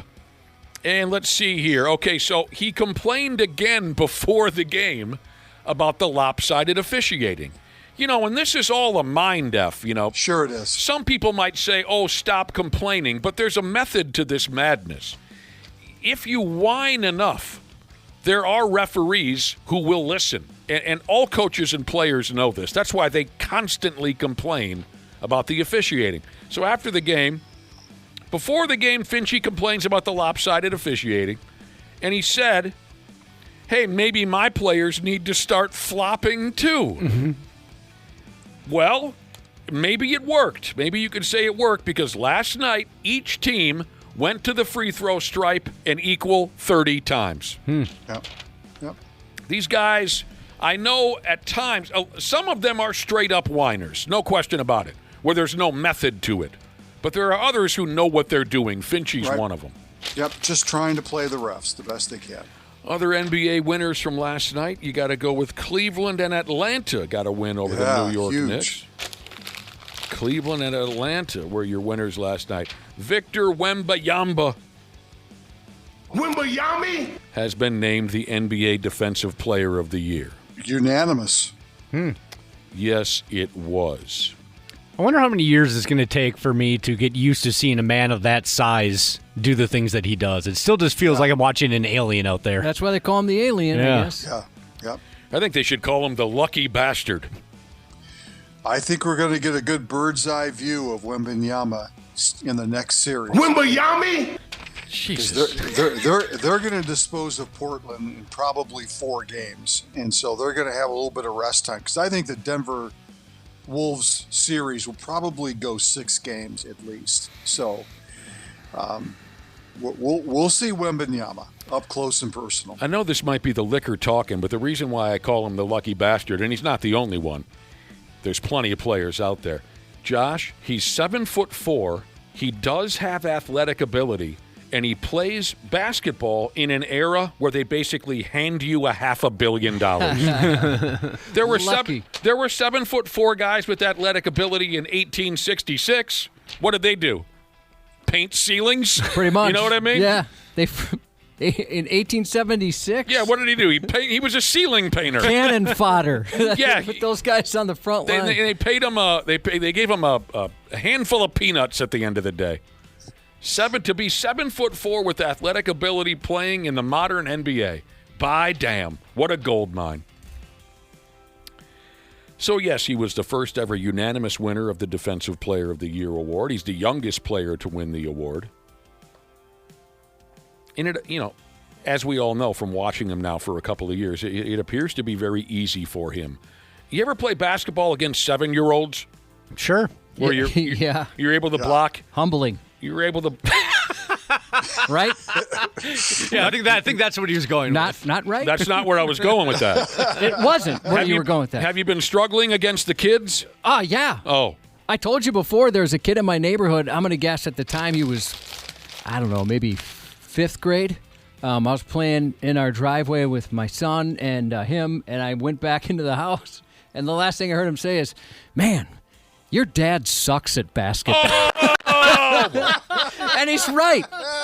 He's right. He's one of the funniest kids I've ever met, but sometimes I'll leave going, "Oh, man, he dissed me so many times, and he's so good at it." How old was this kid? Maybe 5th grade at the time. Number one, he should have more respect. But he's right. You do suck at basketball. I'm pretty bad at it, yeah. I want to see a game of one-on-one between you and one of my oldest bros, a guy who you've had a crush on for decades, Curtis. Curtis is a great athlete. If you put skates on his feet or a baseball bat in his hand, you give him a basketball, brace yourself. It's terrible. Every once in a while I get lucky, but sometimes it's so bad, even I don't get it. I predict it's not going to be good, but I think, how could a person miss that bad? I thought it was going to get close. You versus Curtis in a one-on-one show. Speaking of terrific defensive players, Randy Shaver, I finally received your gift in the mail. Oh, there you go. And I am very, very excited to display this somewhere in my home. If you've been listening, Randy, a week ago, mailed me a nice gift, and it took forever to get here. It's finally here. It says here, simply and sweetly, it says, "For your collection, love, Randy." And it is an Akeem Olajuwon basketball card, a Legends edition Akeem Olajuwon basketball card, and it's been sealed in plastic, so it is not damaged in any way. Thank you, Randy. Yeah, you're welcome. The greatest player to ever live, in my opinion. Akeem the Dream Olajuwon. I know how you feel about him. Tears in my eyes when we talk about the Dream.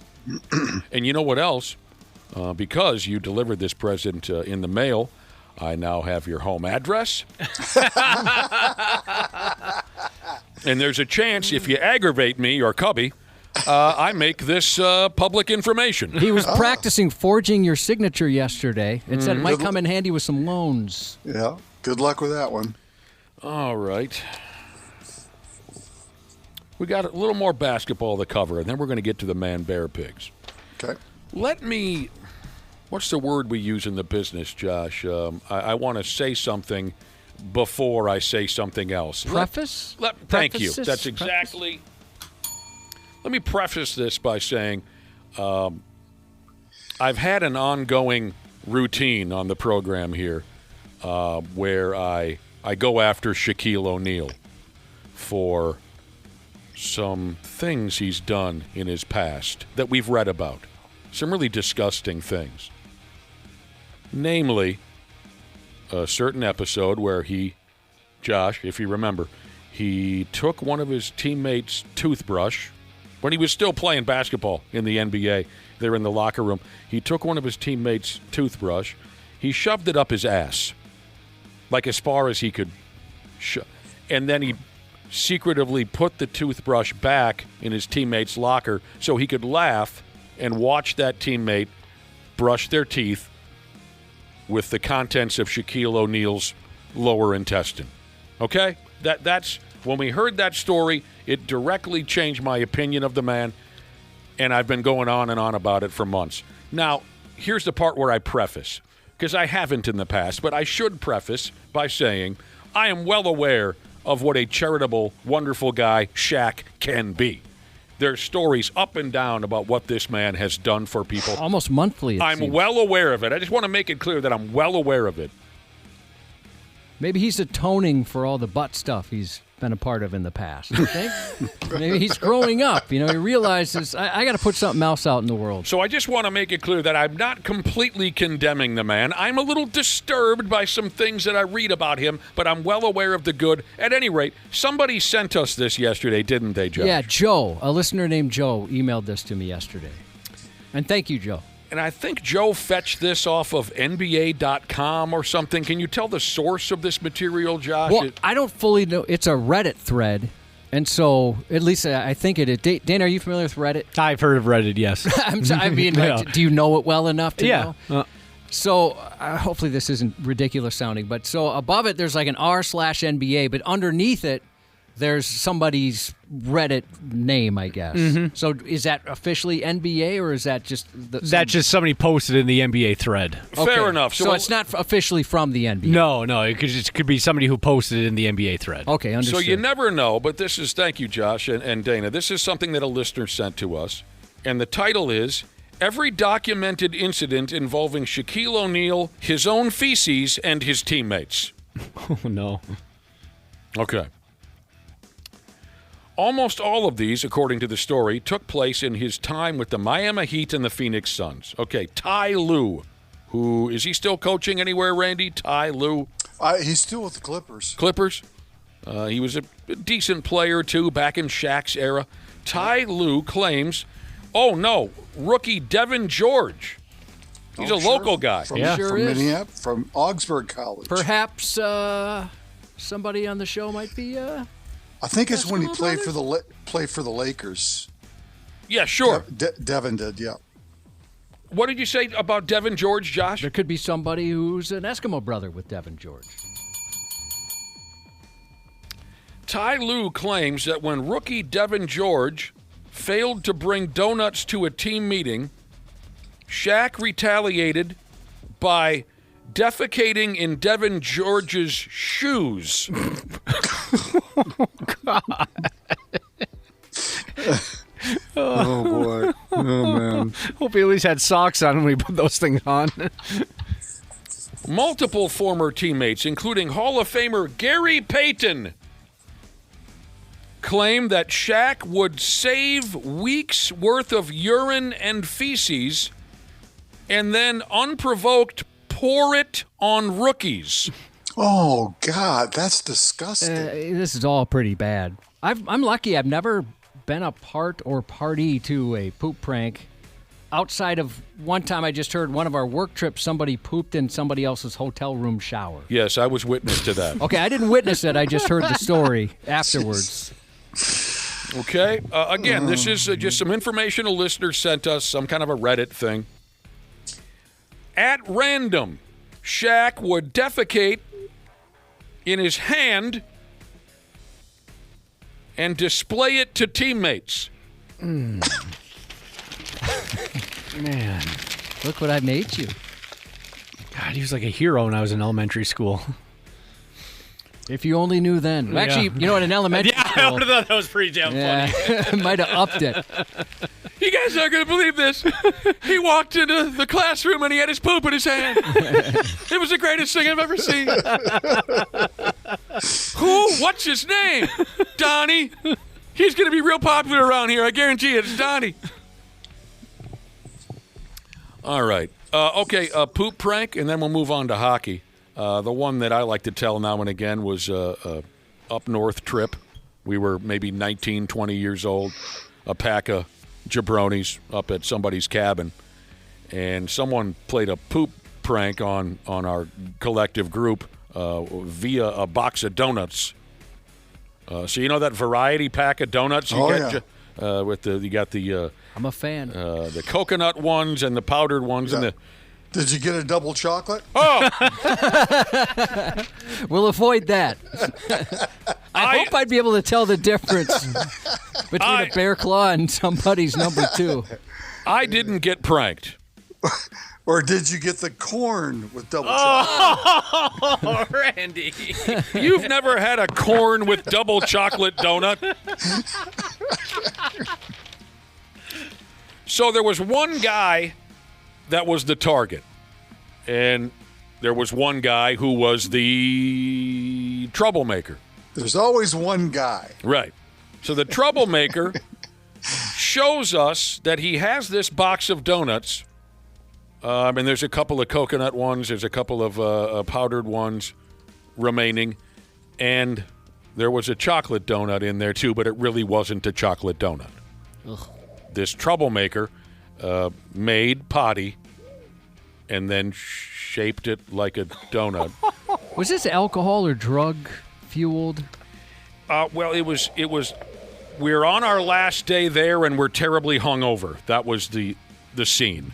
Okay. You know what I mean? We've been drinking for 3 or 4 days, sure. And it's the morning. We're packing up to leave. No one's in their right mind, kind of a setting. So, dude made a poop donut, and he says, "Nobody say anything. I'm going to offer all of you a donut. You all turn it down. I know the target guy will maybe be interested." So he goes, "Anyone want a donut? No. How about you? No. How about you? No."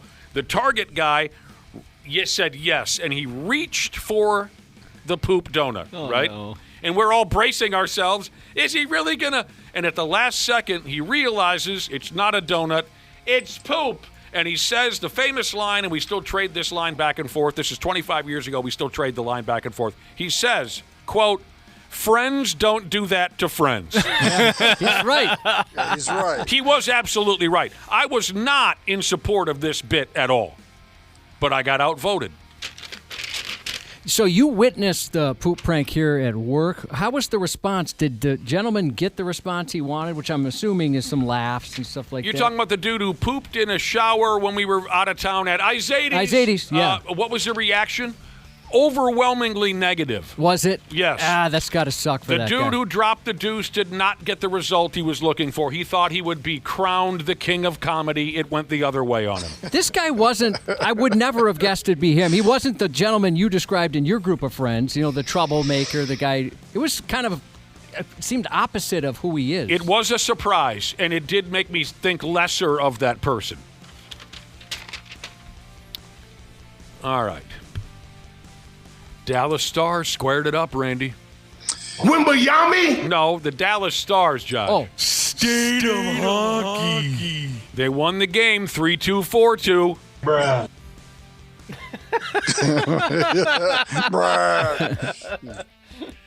We're squared up at 1 win apiece. For Christ's sake, here we go. Well, you knew that this was going to happen. Oh, you knew it would be a close series. Yeah, it's probably going to go 7 games. I mean, these two teams are so evenly matched, and on any given night, either one of them can win. But Dallas played certainly a lot better hockey than they did in Game 1, and you knew they would. So, boy, that Ottinger kid made some saves last he night. Made some monster saves, including one on the Russian kid had a point-blank shot with just a couple minutes to play. The Pigs were on a power play, and that Ottinger kid, 28 shots he stopped, and they were dramatic. Some of them very dramatic. His teammates, I'm sure, gave him the extra beer in the cooler after that game. It was a very physical game, which folks expect at this for sure point in the season. I got a question. Too many penalties by the Wild last night. Both clubs probably were in the sin bin more often than they'd enjoy. Yeah, didn't help the cause last night. Jesus, our guy Marcus Foligno almost broke some dude's head right off of his body. Yeah. Yeah. Yeah. That was cool. But speaking of the physical play, that was kind of cool. I like watching guys get their heads, and then you DDT them. I got DDT. The Trennan kid for the Pigs, did he make it home alive? That didn't look quite good. Sure. Ooh, Not did he quite take sure. an open ice hit? And it was legal. It was straight up. Yeah, it was clean hit. Yeah. He just got his boots smoked. Yeah. And he's a big dude. Yeah, I was looking forward to how Marcus was going to respond to that. You know what? I was very proud of Marcus in that moment because he knew that was a clean hit. Yeah. A lot of guys would have overreacted and done something crazy. And I love crazy overreactions in all sports. I love violence. But I was proud of Marcus in that moment. Of course, he had to step up and say something because that's his role. But I think he knew that was clean as balls right there. Faber had a couple of goals. You had that Robertson kid for Dallas. He's at 45 goals on the season, I believe. He got involved. The Stars were a much more effective hockey club last night. It didn't help that the Pigs went 0 for 4 on the power play. You know how important that can be. You got to get it going. Yeah. You got to stop losing. You guys got to get the power play going. You just got to shoot the puck. If only the home fans were there to remind them. Yeah, just to remind it. Shoot the Tomorrow puck. night they'll know. Yeah, just yell shoot. Shoot the puck. Now, the boys were playing without Zuccarello because of an upper body injury, and he had 3 assists in the series opener. I'm not sure his status. Yep. The Pigs missed a chance. The Pigs missed a chance to take a 2-0 series lead for the first time ever. Wimbayami! They've had 15 cracks at this, and they've never gone up 2-0. And there was one more stat that was sent in to me. Not that we're done talking hockey, but we got to move on to something here in just a second. Here's another stat that was sent my way. The Pigs are 0-6 in the history after being up 1-0 in a series. Oh, really? Well, wait a minute. That's kind of what I just said. But anyway, they've never been able to take that 2-0 series lead. They're also 1-11 when having a lead in a series. Whatever. It's going to be a hell of a deal. And like Josh said, the next game will be tomorrow night. Yeah, and the good thing now is that the Wolves and Wild, at least for the midweek games, are staggered.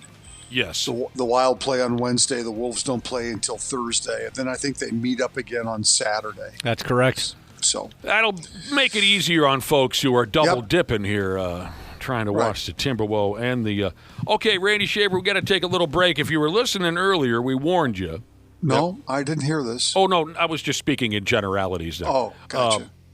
If you were listening earlier, we warned you that we would have to shut it down for just a minute here. This is going to part your hair for you, Randy Shaver. That'll be hard to do. It's perfect hair. We warned you earlier that we had a concert to tell you about, and I'll be dipped. Here it is. It's the return of Slayer. Oh, I thought a song might kick in there. Oh, podcast and whatnot. Yeah, it didn't sound as cool without the song backing it up. I thought It's maybe. kind of like when you introduce a band and then they'll be up in 15 minutes to get that whole thing. Yeah. That always sucks. You feel so awkward up All there. right, everybody, hang on to something. In about 20 minutes, here they come. Great White. Slayer makes its return to town. Cubby, it's the 40th. Are you ready to feel like an ancient, broken old man? Yeah. It's the 40th anniversary of the Rain in Blood tour. Wimbayami! Here's the friggin' deal. It's the 40th anniversary of the Rain in Blood, F Me Running Sideways tour. And like Josh said, they're playing Mystic Lake Amphitheater, and it's going to be September 4th. Tickets are on sale Friday at 10 a.m., and you can go to 93x.com for all the ticket info that you might want on this friggin' program coming to town. Slayer, keep it tuned in, all that business. Don't change the channel. Lindsay and Pueblo will have win 'em before you can buy 'em Slayer tickets all this week and over the weekend. Slayer's going to beat your ass, Randy. Wouldn't be the first time. No. They've tuned you up in the past? Oh, yeah, for sure. Other NHL winners from last night, Philly Carolina won in 2 overtimes over somebody. Ed Mental won a game. You know what a lot of folks were talking about on night 1 of the playoff? What was that, Saturday night? I can't remember now. Mm-hmm. Night 1 of the NHL playoffs. A lot of folks were watching ESPN for the hockey coverage, but no one heard a word they said about power plays or shooting the puck or getting the... all anyone wanted to talk about was PK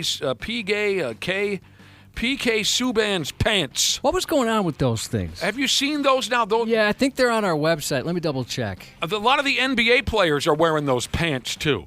Yeah, his pants are on 93x.com. It's a throwback to the big, massive Darksider pants from the late 90s and early 2000s, where you could really fit a couple more human beings inside the pants if you wanted to. Yeah, it's bizarre. Randy, did you say PK? Did you see PK? Subban? His pants. I'm looking right now. I didn't notice them before. They're huge. Big, oversized, wide leg. It almost looks like he's wearing a skirt to his ankles like they did on Little House on the Prairie.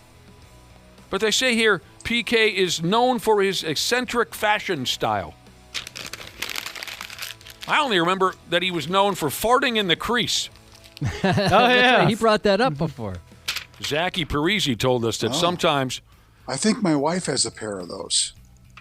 Big giant pants? Yeah, those big, not bell bottoms, but they're, oversized. Yes. Oh, yeah, you know what? I have seen those on women before. They're becoming a thing for men and women. Like I said, if you watch an NBA playoff game, the injured players, the guys like Terrence Shannon Jr., who did not play, coach's decision, they're wearing these huge pants now. It's a friggin' thing. That German kid. Who's the German kid that the Wolves have on the roster? He's barely played. He's got a Behringer? No, German, not French. Oh. He's got a head of curly hair. I can't think. Don't know. Someone look at the Wolves roster. The rookie, he's a German kid. His name is Otto von Wolfhausen or something like that. I hate these kind of pants. You don't That's like the pants? all the stores have now. Like I don't want to wear sweatpants or pants that are 4 times bigger than my leg. It looks weird. Yeah, it does look a little odd. There's no question they look very weird. And there is no way I have yet to see a girl in them, and I'm not capable of it either, where like it doesn't completely just erase your butt because of it being so big. There's just nothing going on there, so you just look flat as heck. What's Otto's name, Dana? I'm looking. I'm not seeing a name on this ESPN roster. Anybody named Otto? There's a Rocco. Rocco, yeah. What's his last name? Zikarsky. Yep, there you go. Watch the Wolves series, obviously for the basketball. But if you want to see this Rocco kid, I've noticed he's prone to wear the giant pants. If you haven't seen him yet, you'll see him on the bench during this Wolves series. I guarantee Rocco will put a pair of them on for you. It reminded me of a story when I was back covering the team back in the day when they had Alexei Shved. Remember Shved? Sure. He put on, after pregame, he put on a pair of corduroy pants. And his locker was across from Pekovic and J.J. Barea. And they would constantly just rag on the kid. It was very funny. Those two could have been a great comedy duo together. They were so funny. They played well off each other? They did. And I remember Pekovic goes, "Hey, Alexei, did you get those corduroy pants at Abercrombie Kids?" J.J. Barea. I loved watching him play hoops. He's a coach for somebody now. He coaches for Denver. Oh, yeah? I knew I saw him somewhere. Is it Denver? I don't know. I thought I saw him last night. Yeah, I saw him somewheres. Yeah.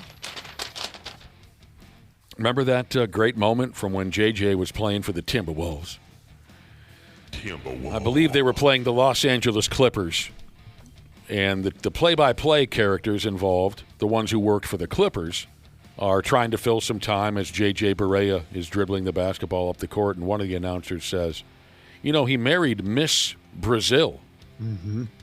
And the other announcer says, who did? And the first guy says, J.J. Barea right there dribbling the basketball. And the second announcer says, that guy? Married, because he did. He married Miss Brazil or Miss South America, something. Yeah, and she's about 6 inches taller than him. Good for him. Scorching hot.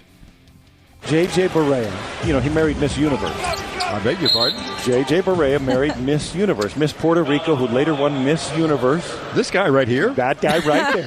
Jose Juan Barea. Jose, one lucky guy. Yes, he is. Man, oh man. Christ, it was Miss Universes.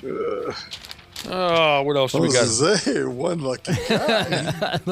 That guy? What a dork. The Twins are back at it tonight. Yep. Turn up the volume on your TV tonight, because if the Mets do something bad early on, they're going to get railed at home tonight. Yeah. They've lost 11 in a row. Yeah. Playing at the New York Mets ballpark, the Twins are tonight. The first of three. I think the game begins around 6 o'clock. The pitching matchup tonight for starters will be Simeon, Woods, Richardson, and a kid called Nolan McLean. Oh, you know what you really do? Good. Well, you know what you do when you're going up against McLean, don't you? You shoot the glass. Is he good, this McLean? He's really good, yes. Well, then how that? But they've lost 11 in a row. Well, he's 1-1. It's not his fault. All right. He's pitched really well. There's been a lot of talk about why the Mets have been struggling so bad, but it's very simple. Danhausen cursed them about a week and a half ago. Well, no, we talked about that. He tried to uncurse. Oh, that's right. Yeah. He tried to uncurse them. That's right. Yeah, we mentioned that. Yeah, okay, yeah. Now that makes sense. And it didn't work. Didn't work. No. So Danhausen He's too powerful. is a failure. Mick Abel, Twin starting pitcher Mick Abel's going to get dumped onto the damned injured pile. Yeah, that's not good. Injured list. Elbow inflammation. Yep, that's not good. So who are they going to drag up from St. Paul? Zebby Matthews? No, they're bringing up. I thought they're bringing up the kid that they got in the trade with Toronto. Rojas. Yes, I think he's going to pitch, and I think they brought up Connor Prelip too. Okay. So they're bringing up a couple of guys to pitch. Well, that's too bad about Abel because the last. Yeah, he's been so good. The last start I watched from Mick Abel, who the hell were they playing when they won 4 in a row? Detroit. He looked terrific. He looked like very promising. Yeah, let's just hope it's a temporary thing. Yeah. And it's nothing serious because obviously when pitchers have shoulder, arm issues, elbow issues, it can lead to prolonged stretches on the DL. So, before we go, because we're going to shut her down here in a few minutes, we got Dr. P. Jesus going to swing by. But speaking of pitchers, how about a little weird stat of the day from baseball history? Randy Shaver, when you think of the best pitchers from the 1980s, guys like, who comes to mind? Roger Clemens, Doc Gooden, Jack Morris, Nolan Ryan, anyone else? Oral Hershiser? Who am I missing? I think you got it covered. Fernando Valenzuela? Mike Scott? Mike Scott, Houston Astros, yeah. Bert Blyleven? Yeah, Bert, probably more 80s Well, than 90s. That's what we're talking about, the 80s, yeah. Oh. Yeah. Sorry. You said 90s. I might have misspoke and said 90s. I apologize. Okay. I meant to say the 1980s. Okay. Now, here's a guy that should always get a mention when discussing the best pitchers of the 80s, but a lot of folks forget about him. I know you didn't, Randy Shaver. Dave Stieb. Yeah, Toronto, fabulous starter. Did you know that he's considered one of the unluckiest pitchers in big league history? Yeah, I recall something about that, yes. He had, in his career, 3 no-hitters ruined in the final at-bat. And all 3 came with 2 outs. Yeah. That sucks. Yeah. I mean, I had heard this about Dave Stieb before, but it's been a long time since I had the particulars right here in front of me. 3 no-hitters went to hell on him in the final at-bat when there were 2 outs. 1 was a perfect game. Oh. Wow.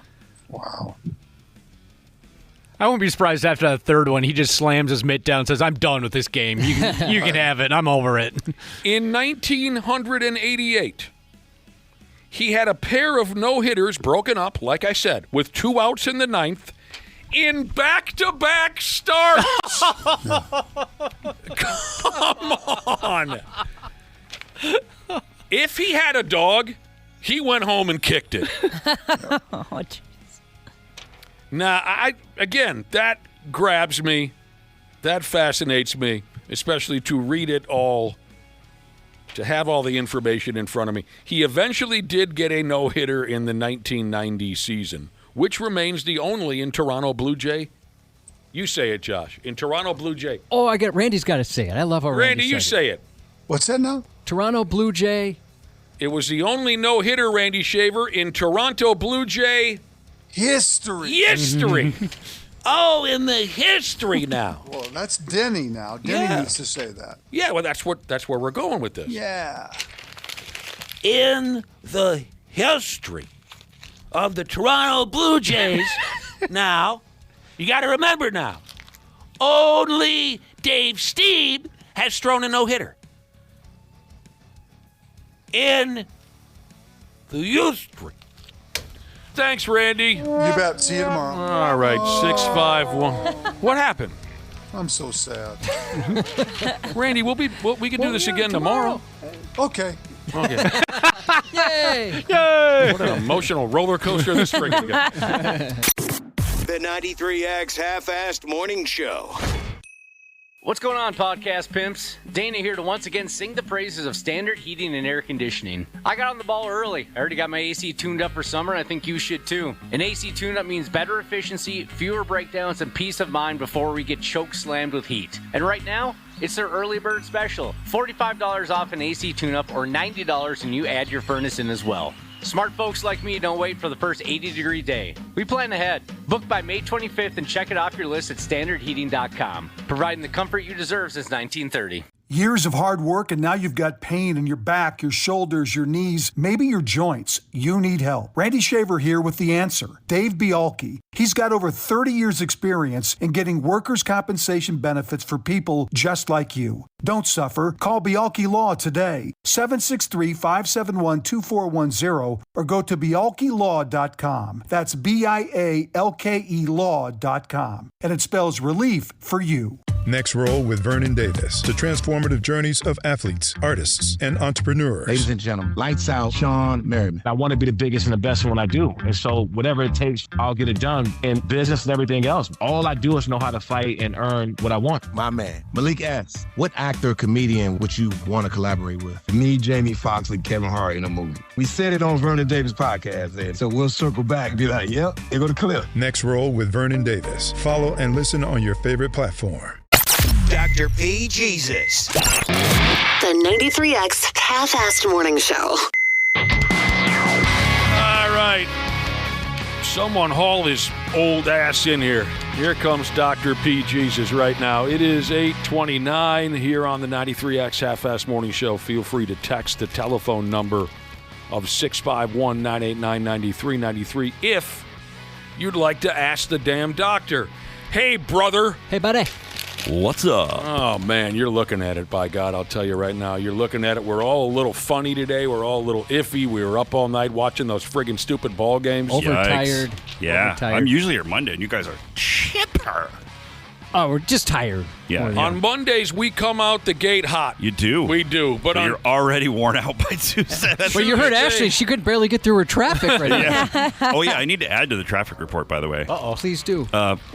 Can we do the helicopter thing? Yeah. I can get the helicopter. The 280 south exit off of 94 east I'm is sorry. closed. I'm sorry. There we go. Thanks. He yeah, said, the 280 exit is closed. Let's do the helicopter thing. I started undoing my jeans. I don't have the ability to do the helicopter. You Fun meant fact. the sound effect. What happened now? That's been closed. Is this you just learning about this now? I must have just, the 280 exit. So I was like, I don't know how to get there from here then. Yeah. It's life-changing and depressing. It was and like, oh, wow, this is quite a circuitous way to go. I know. I'm so angry about it. I'm going to end up hitting a kid, like on accident. But there's so many, because now I have to drive through campus. There's so many there's a lot of strange students bike out lanes there. And You can still come through the back way. I do, Ashley. But yeah, Ashley and I, we take that twice a day. Yeah, I'm going to have to go back to the going through kind of uptown area, blah, blah, blah. Luckily, this is all very valuable information for our listeners, yes, Dr. P. But anybody who was planning on coming here, maybe skip the 280 exit. Don't worry. They'll get this thing finished by the state fair. Yeah, that's crazy. Is the plan. Of 27. That's crazy. Yeah, they shut that pig down a few days ago. Sorry you had to find out this way. The other half is getting shut down on the 29th. Okay. 651-989-9393. If you have a question, let's start with a guy who fell out cold on us. And he uses some medical terms in here that I hope you understand. You've got a way better shot than the rest of us, that's for sure. Had an incident at work Monday night. I ended up passing out, says a listener. Ended up being sent to the hospital via an ambulance. Got checked out. He said, basically, it was the typical feeling of vagal reflex. Vagal, yep. Vagal nerve. It was the typical feeling of vagal reflex. It took a few minutes to completely pass out. I lost my vision along the way. Found out I have no heart abnormalities. I'm wondering if this is possible, possibly stress-related. It doesn't make sense to me that I had a random syncope episode. Syncope. Jesus, this guy knows all He is. No, I mean, you're right. He is dropping some medical terms in there. For reference, he's a 30-year-old. He's never passed out completely like that before. He has been extremely stressed. I don't know if this has anything to do with anything, but I think he is a she. I think that came from someone who's a nurse, by the way. Oh, okay. So I don't know if that makes a difference. Well, it makes a difference just because she knows the terminology for sure. There you go. Yeah, vaso. Well, so where do we start? Syncope means to pass out. Probably the most common reason people do is a thing called I've called it vasovagal syncope, and so the vagus nerve is an important nerve that controls a lot of bodily functions that kind of like, so if you eat, your vagus nerve is like active. So it sort of goes into effect. Versus if you see the saber-toothed tiger and you're running away, having the fight or flight response, that's like the opposite of the vagus nerve reaction. So it's like your gut shuts down. But typically with vasovagal syncope, it is like something is going on that usually you are a little stressed, or maybe you got hot, or you saw something that is alarming. I mean, the classic thing is somebody sees blood and they kind of go, oh, you know, like they feel a little shock. And then your body does this thing where that vagus nerve kicks in suddenly and it lowers your blood pressure and you start to go, oh boy. You know, Sure. Usually you get people sort of start to break out into a cold sweat, maybe feel nauseous. Your vision does start to darken. And unless you like lay down or put your head between your knees so that the blood, you know, can get to your head, you usually just go bloop. Right. So it does happen quite a bit. I would say that stress is, you know, a possible thing. I mean, some people are just more prone to it. I would say it's usually pretty unsatisfying when you see people who come in with that and you're trying to come up with a perfect reason. You know, if you're a little dehydrated, you know, if you drank too much. Oh, God. I had something. Everything you described about that, things are closing down. Your vision is leaving you. You're pouring sweat. You get a little hot. Everything you described happened to me because I was wildly hungover. Yeah. And I was walking through the mall with a jacket on, wintertime. I got hot. Anyway, yeah, I mean, all of that makes sense to me. Yeah, it's just sort of, it's kind of like it's a misfiring of your nervous system. And I don't know why it happens, but it's pretty classic sign. Pretty common. Yeah, it is. And the thing is, you know, the most common thing people get concerned about is, did I have a seizure? Because it can look like that. The other thing that's happening is when you go down and you pass out from that, a lot of times people will be shaking kind of, and it'll look like a seizure, but you usually come out of it pretty quickly, which is different than a tonic-clonic seizure. You don't pee and poop your pants. Oh. Which that's good. Is often what sucks for the rest of us, though. Yeah, right. True. Right, it's not as funny, right? Because with a seizure, that's a lot more common. But yeah, people kind of wake up, but they feel very bad, and they're usually, again, it's like cold, clammy sweat that just feels like death. And I mean, it's just hard to tell the difference between that and a heart attack or something like that. So I mean, a lot of people, they see that in the emergency room so much. By the time you get there, you're usually doing fine, and there's no signs of anything. And then Some people just end up having episodes like that a lot, and that can be a major problem.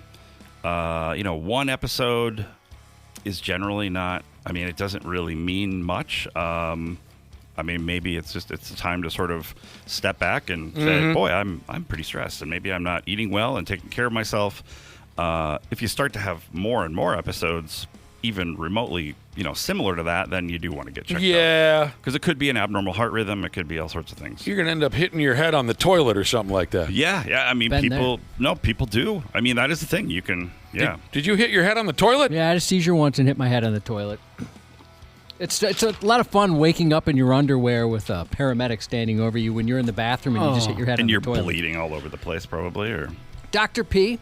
Yes. This person... Oh, by the way, Audi Parts Jesus texted in to say hi. Hey. Hi, Doug. He said you'd know who it was. Oh, I do. A possible blocked saliva duct under a tongue here. Mm-hmm. Oh. Ouch. It's been swollen and painful for 2 weeks. I've been treating it with warm salt water daily for a week. Should I go to my dentist or somebody like yourself? Pop it with your tooth.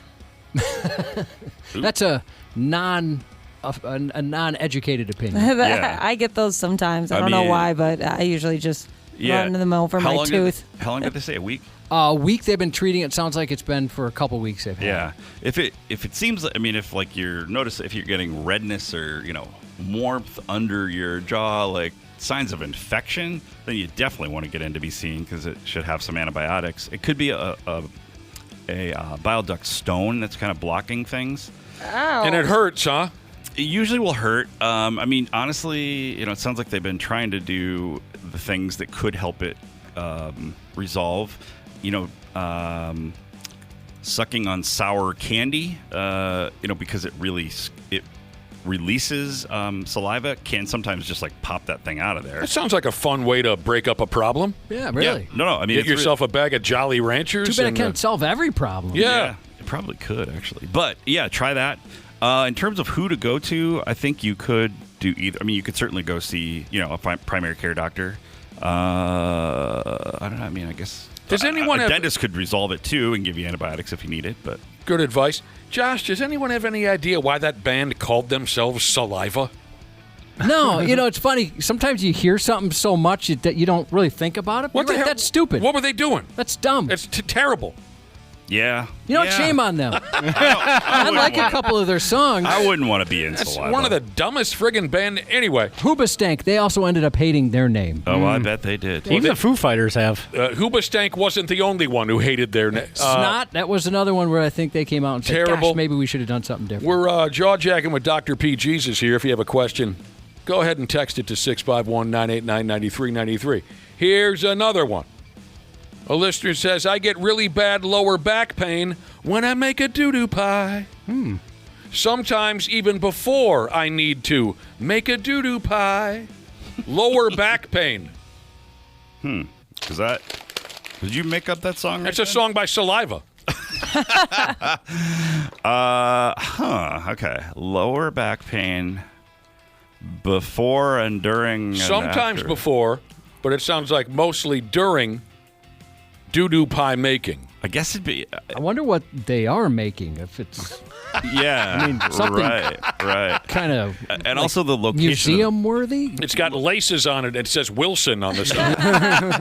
The location of the pain would be helpful too, because if it's around where the doo-doo pie comes from, that's a very different set of things than if it's just lower back musculoskeletal pain. Yeah.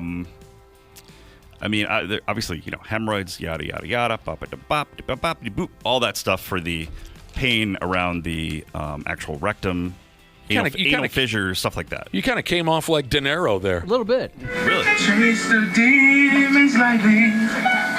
Music hits your eye. It's just Saliva. Up and down the sidewalk. Take a doo-doo pie. He took a doo. Took a doo-doo pie.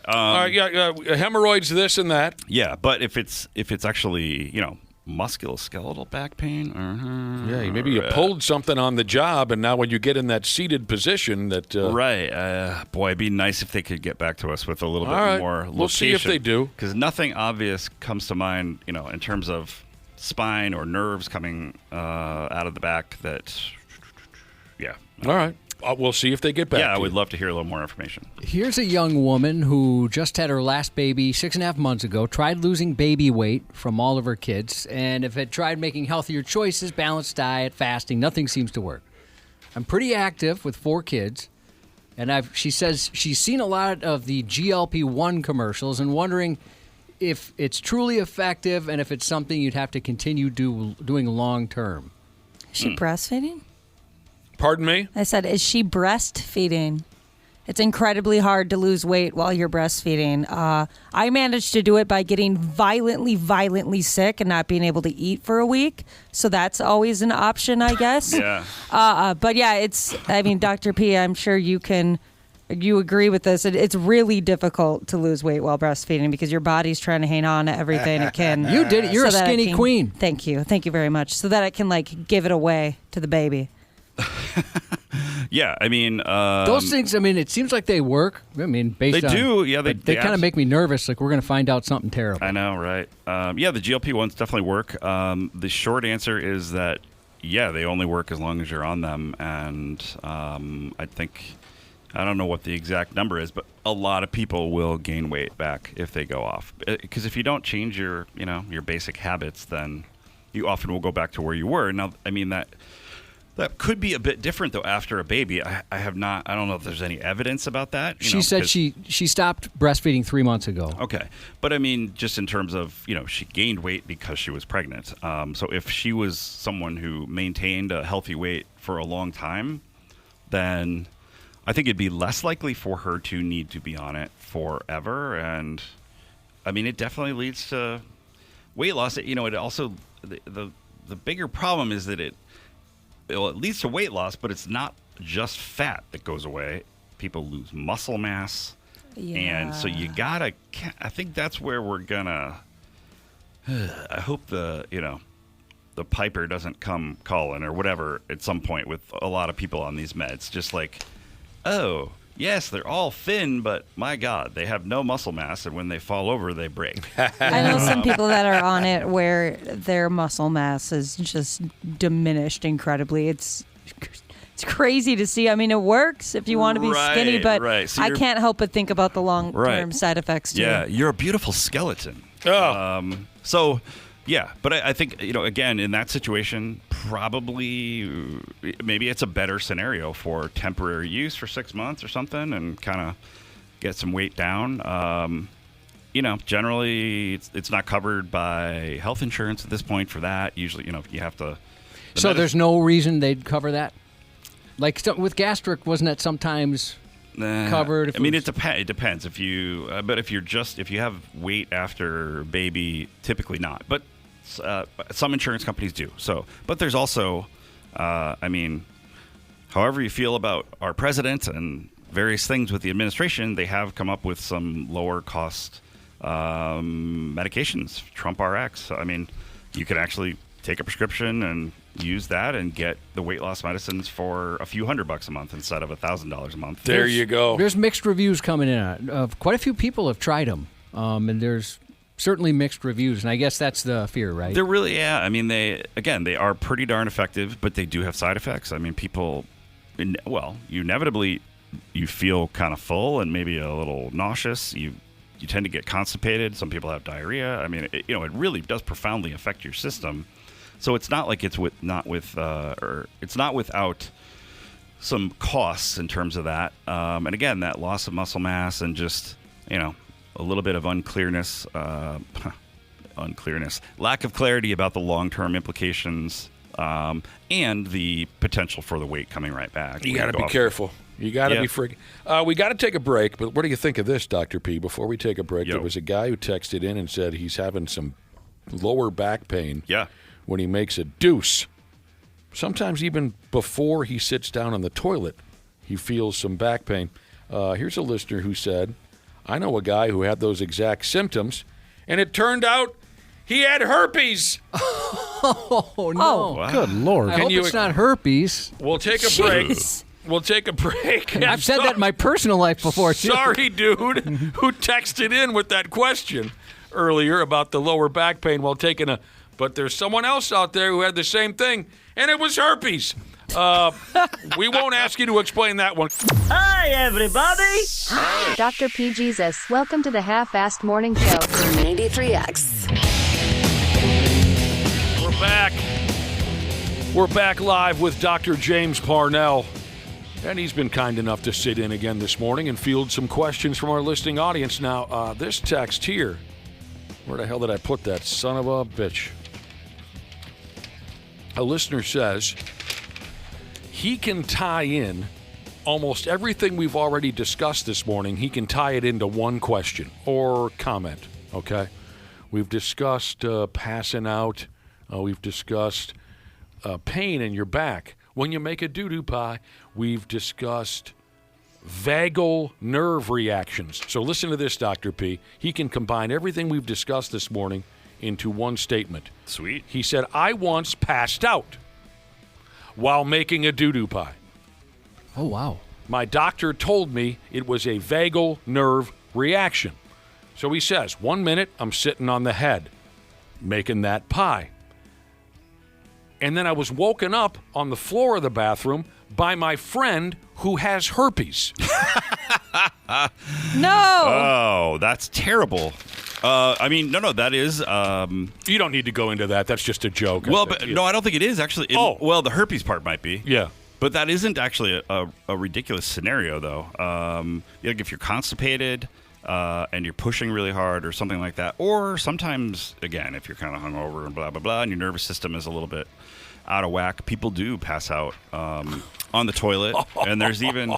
I'd hate myself. Because that vagus nerve, again, it's sort of... That's how Elvis died, right? Yeah. Constipation, pushing too hard on the toilet? Maybe, yeah, you're right, he did. He might have had a coronary or something like that. And he was hundreds and hundreds of different types of frightening drugs that were pumping through his system. Right. Doesn't help. That had nothing to do with it. But that that led to the constipation. That vagus nerve. Yeah. So the vagus nerve basically, again, it sort of lets you digest. But it also lets you let out your poop, and it also lets you urinate. And so there's a thing called micturition syncope, which I just love saying that term.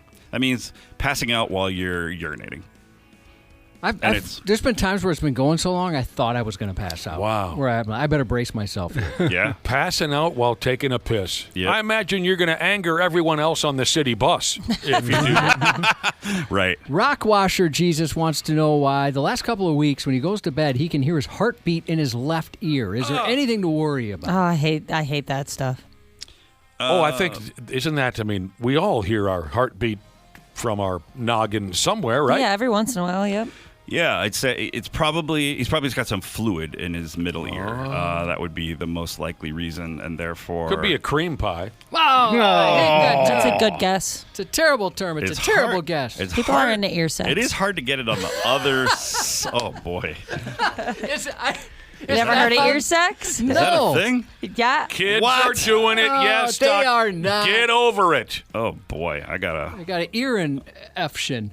But yeah, if you have, and you don't get this from ear sex, but if you have allergies or if you had a recent cold or something, you can get fluid behind your middle ear, fluid behind your eardrum, which is in your middle ear, and then basically when that's going on, like you don't hear quite as well through sound waves because your eardrum doesn't work so well, but anything.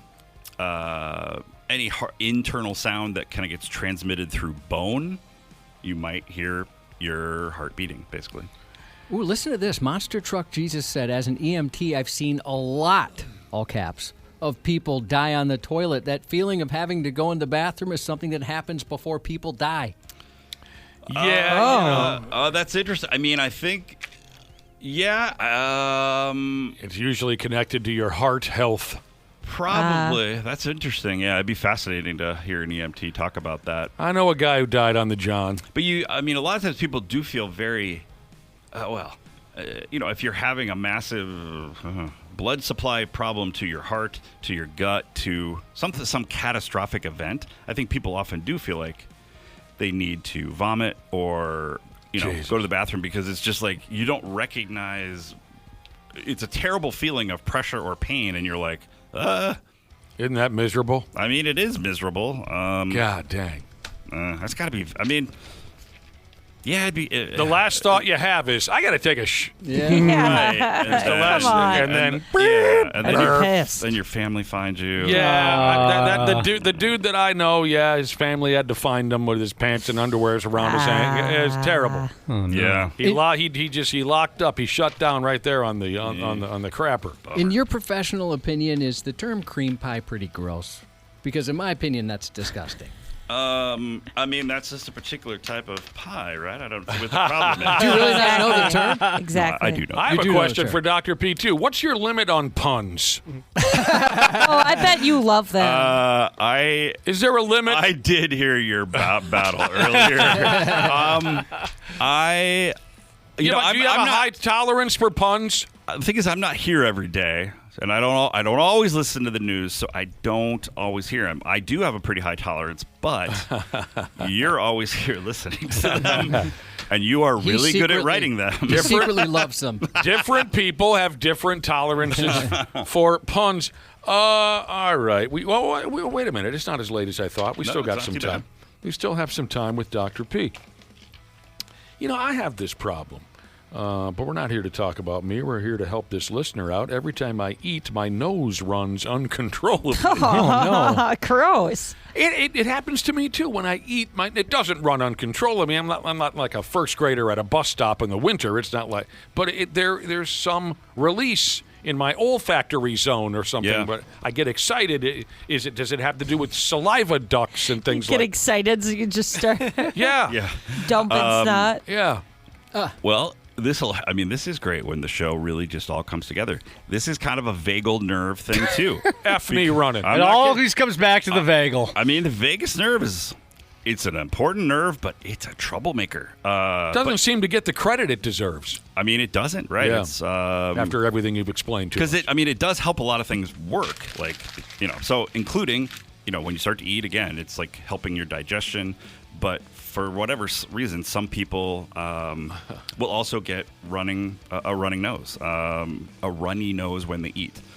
I don't. It seems like it's something that, as far as I know, there's not like a medical problem that causes it, other than what is happening. So it's not a sign of something bad. It's just really annoying. Something about being the big dumb animals that we are.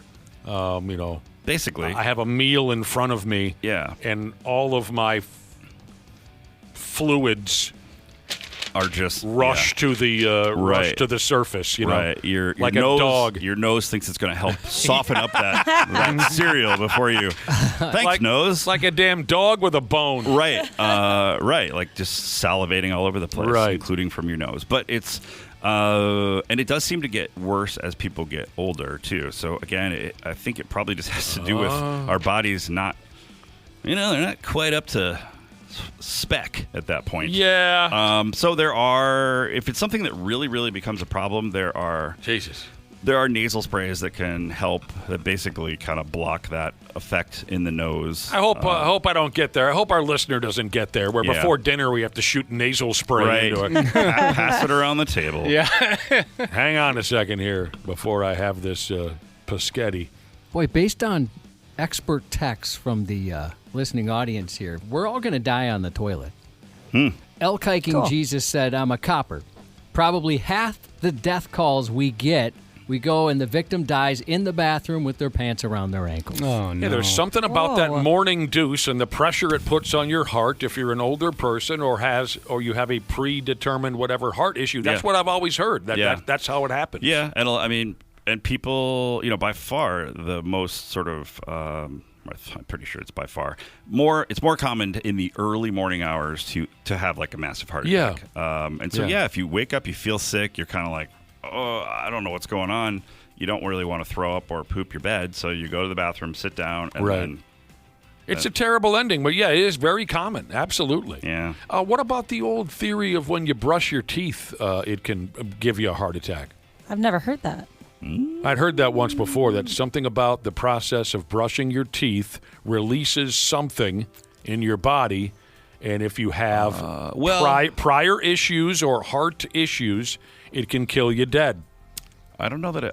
Brushing your teeth does it. it releases small amounts of bacteria into your bloodstream. I mean, maybe that's what I very, heard. very minute amounts that I don't typically think of that as something that would kill you right away, though perhaps I'll look that up for next time. But I'd rather go that way than on the toilet. Yeah. If I had to choose. But I mean, it can theoretically, cause infections on heart valves or prosthetic joints and stuff. I mean, we don't really worry about that much these days, though. I hear you. Well, thanks, Dr. P. Yeah, good questions. Great stuff. Our listening audience, they knock it out of the park, don't they? Yeah, and I'm going to put in my will that if I'm found in the toilet, do not tell anyone. We'll move you. We'll clean you up and we'll move you. Please do. Yeah, make it look like I was doing something fun. I just hope you hit the target. If we're the ones who have to get you, I'm fine pulling up your drawers and whatnot, but I just hope you don't want to clean me up. No, I want nothing you. to do. That'll be weird if you guys show up when I'm. Yeah, why would we get the call? Well, maybe it's a house party. We spent the night. We spent the night at Dr. P's place. Another one. We heard him get out of bed in the morning. Then we heard a thud. Right? We'd be honored to be your emergency contact. Really? Yeah. Okay. Absolutely. All right. I don't know if people are going to think we're the ones that killed him. Because of his doctor money? Do you have a mode? Oh, we're at like a house party. I feel like that would get pinned on us. That happens while we're there. All right, we'll talk it through next time. Thanks, Dr. P. Yeah. Appreciate every damn thing. Enjoy the rest of your week. I hope it goes. Oh, are you going to go to the pickleball thing on Friday night? Oh, Shaver? Yeah. Yeah. I may still play in this tournament too, but Friday, yeah. Are you going to be there Friday? Yeah, Friday. Cool. We'll see you on Friday. Cool. Okay, bye. Happy 11th to Ellie from Dog Trainer Jesus, a.k.a. Papa. Have a great Tuesday, everybody. The 93X Half-Assed Morning Show. What's going on, podcast pimps? Dana here to once again sing the praises of standard heating and air conditioning. I got on the ball early. I already got my AC tuned up for summer, and I think you should too. An AC tune-up means better efficiency, fewer breakdowns, and peace of mind before we get choke slammed with heat. And right now, it's their early bird special. $45 off an AC tune-up or $90 and you add your furnace in as well. Smart folks like me don't wait for the first 80-degree day. We plan ahead. Book by May 25th and check it off your list at standardheating.com. Providing the comfort you deserve since 1930.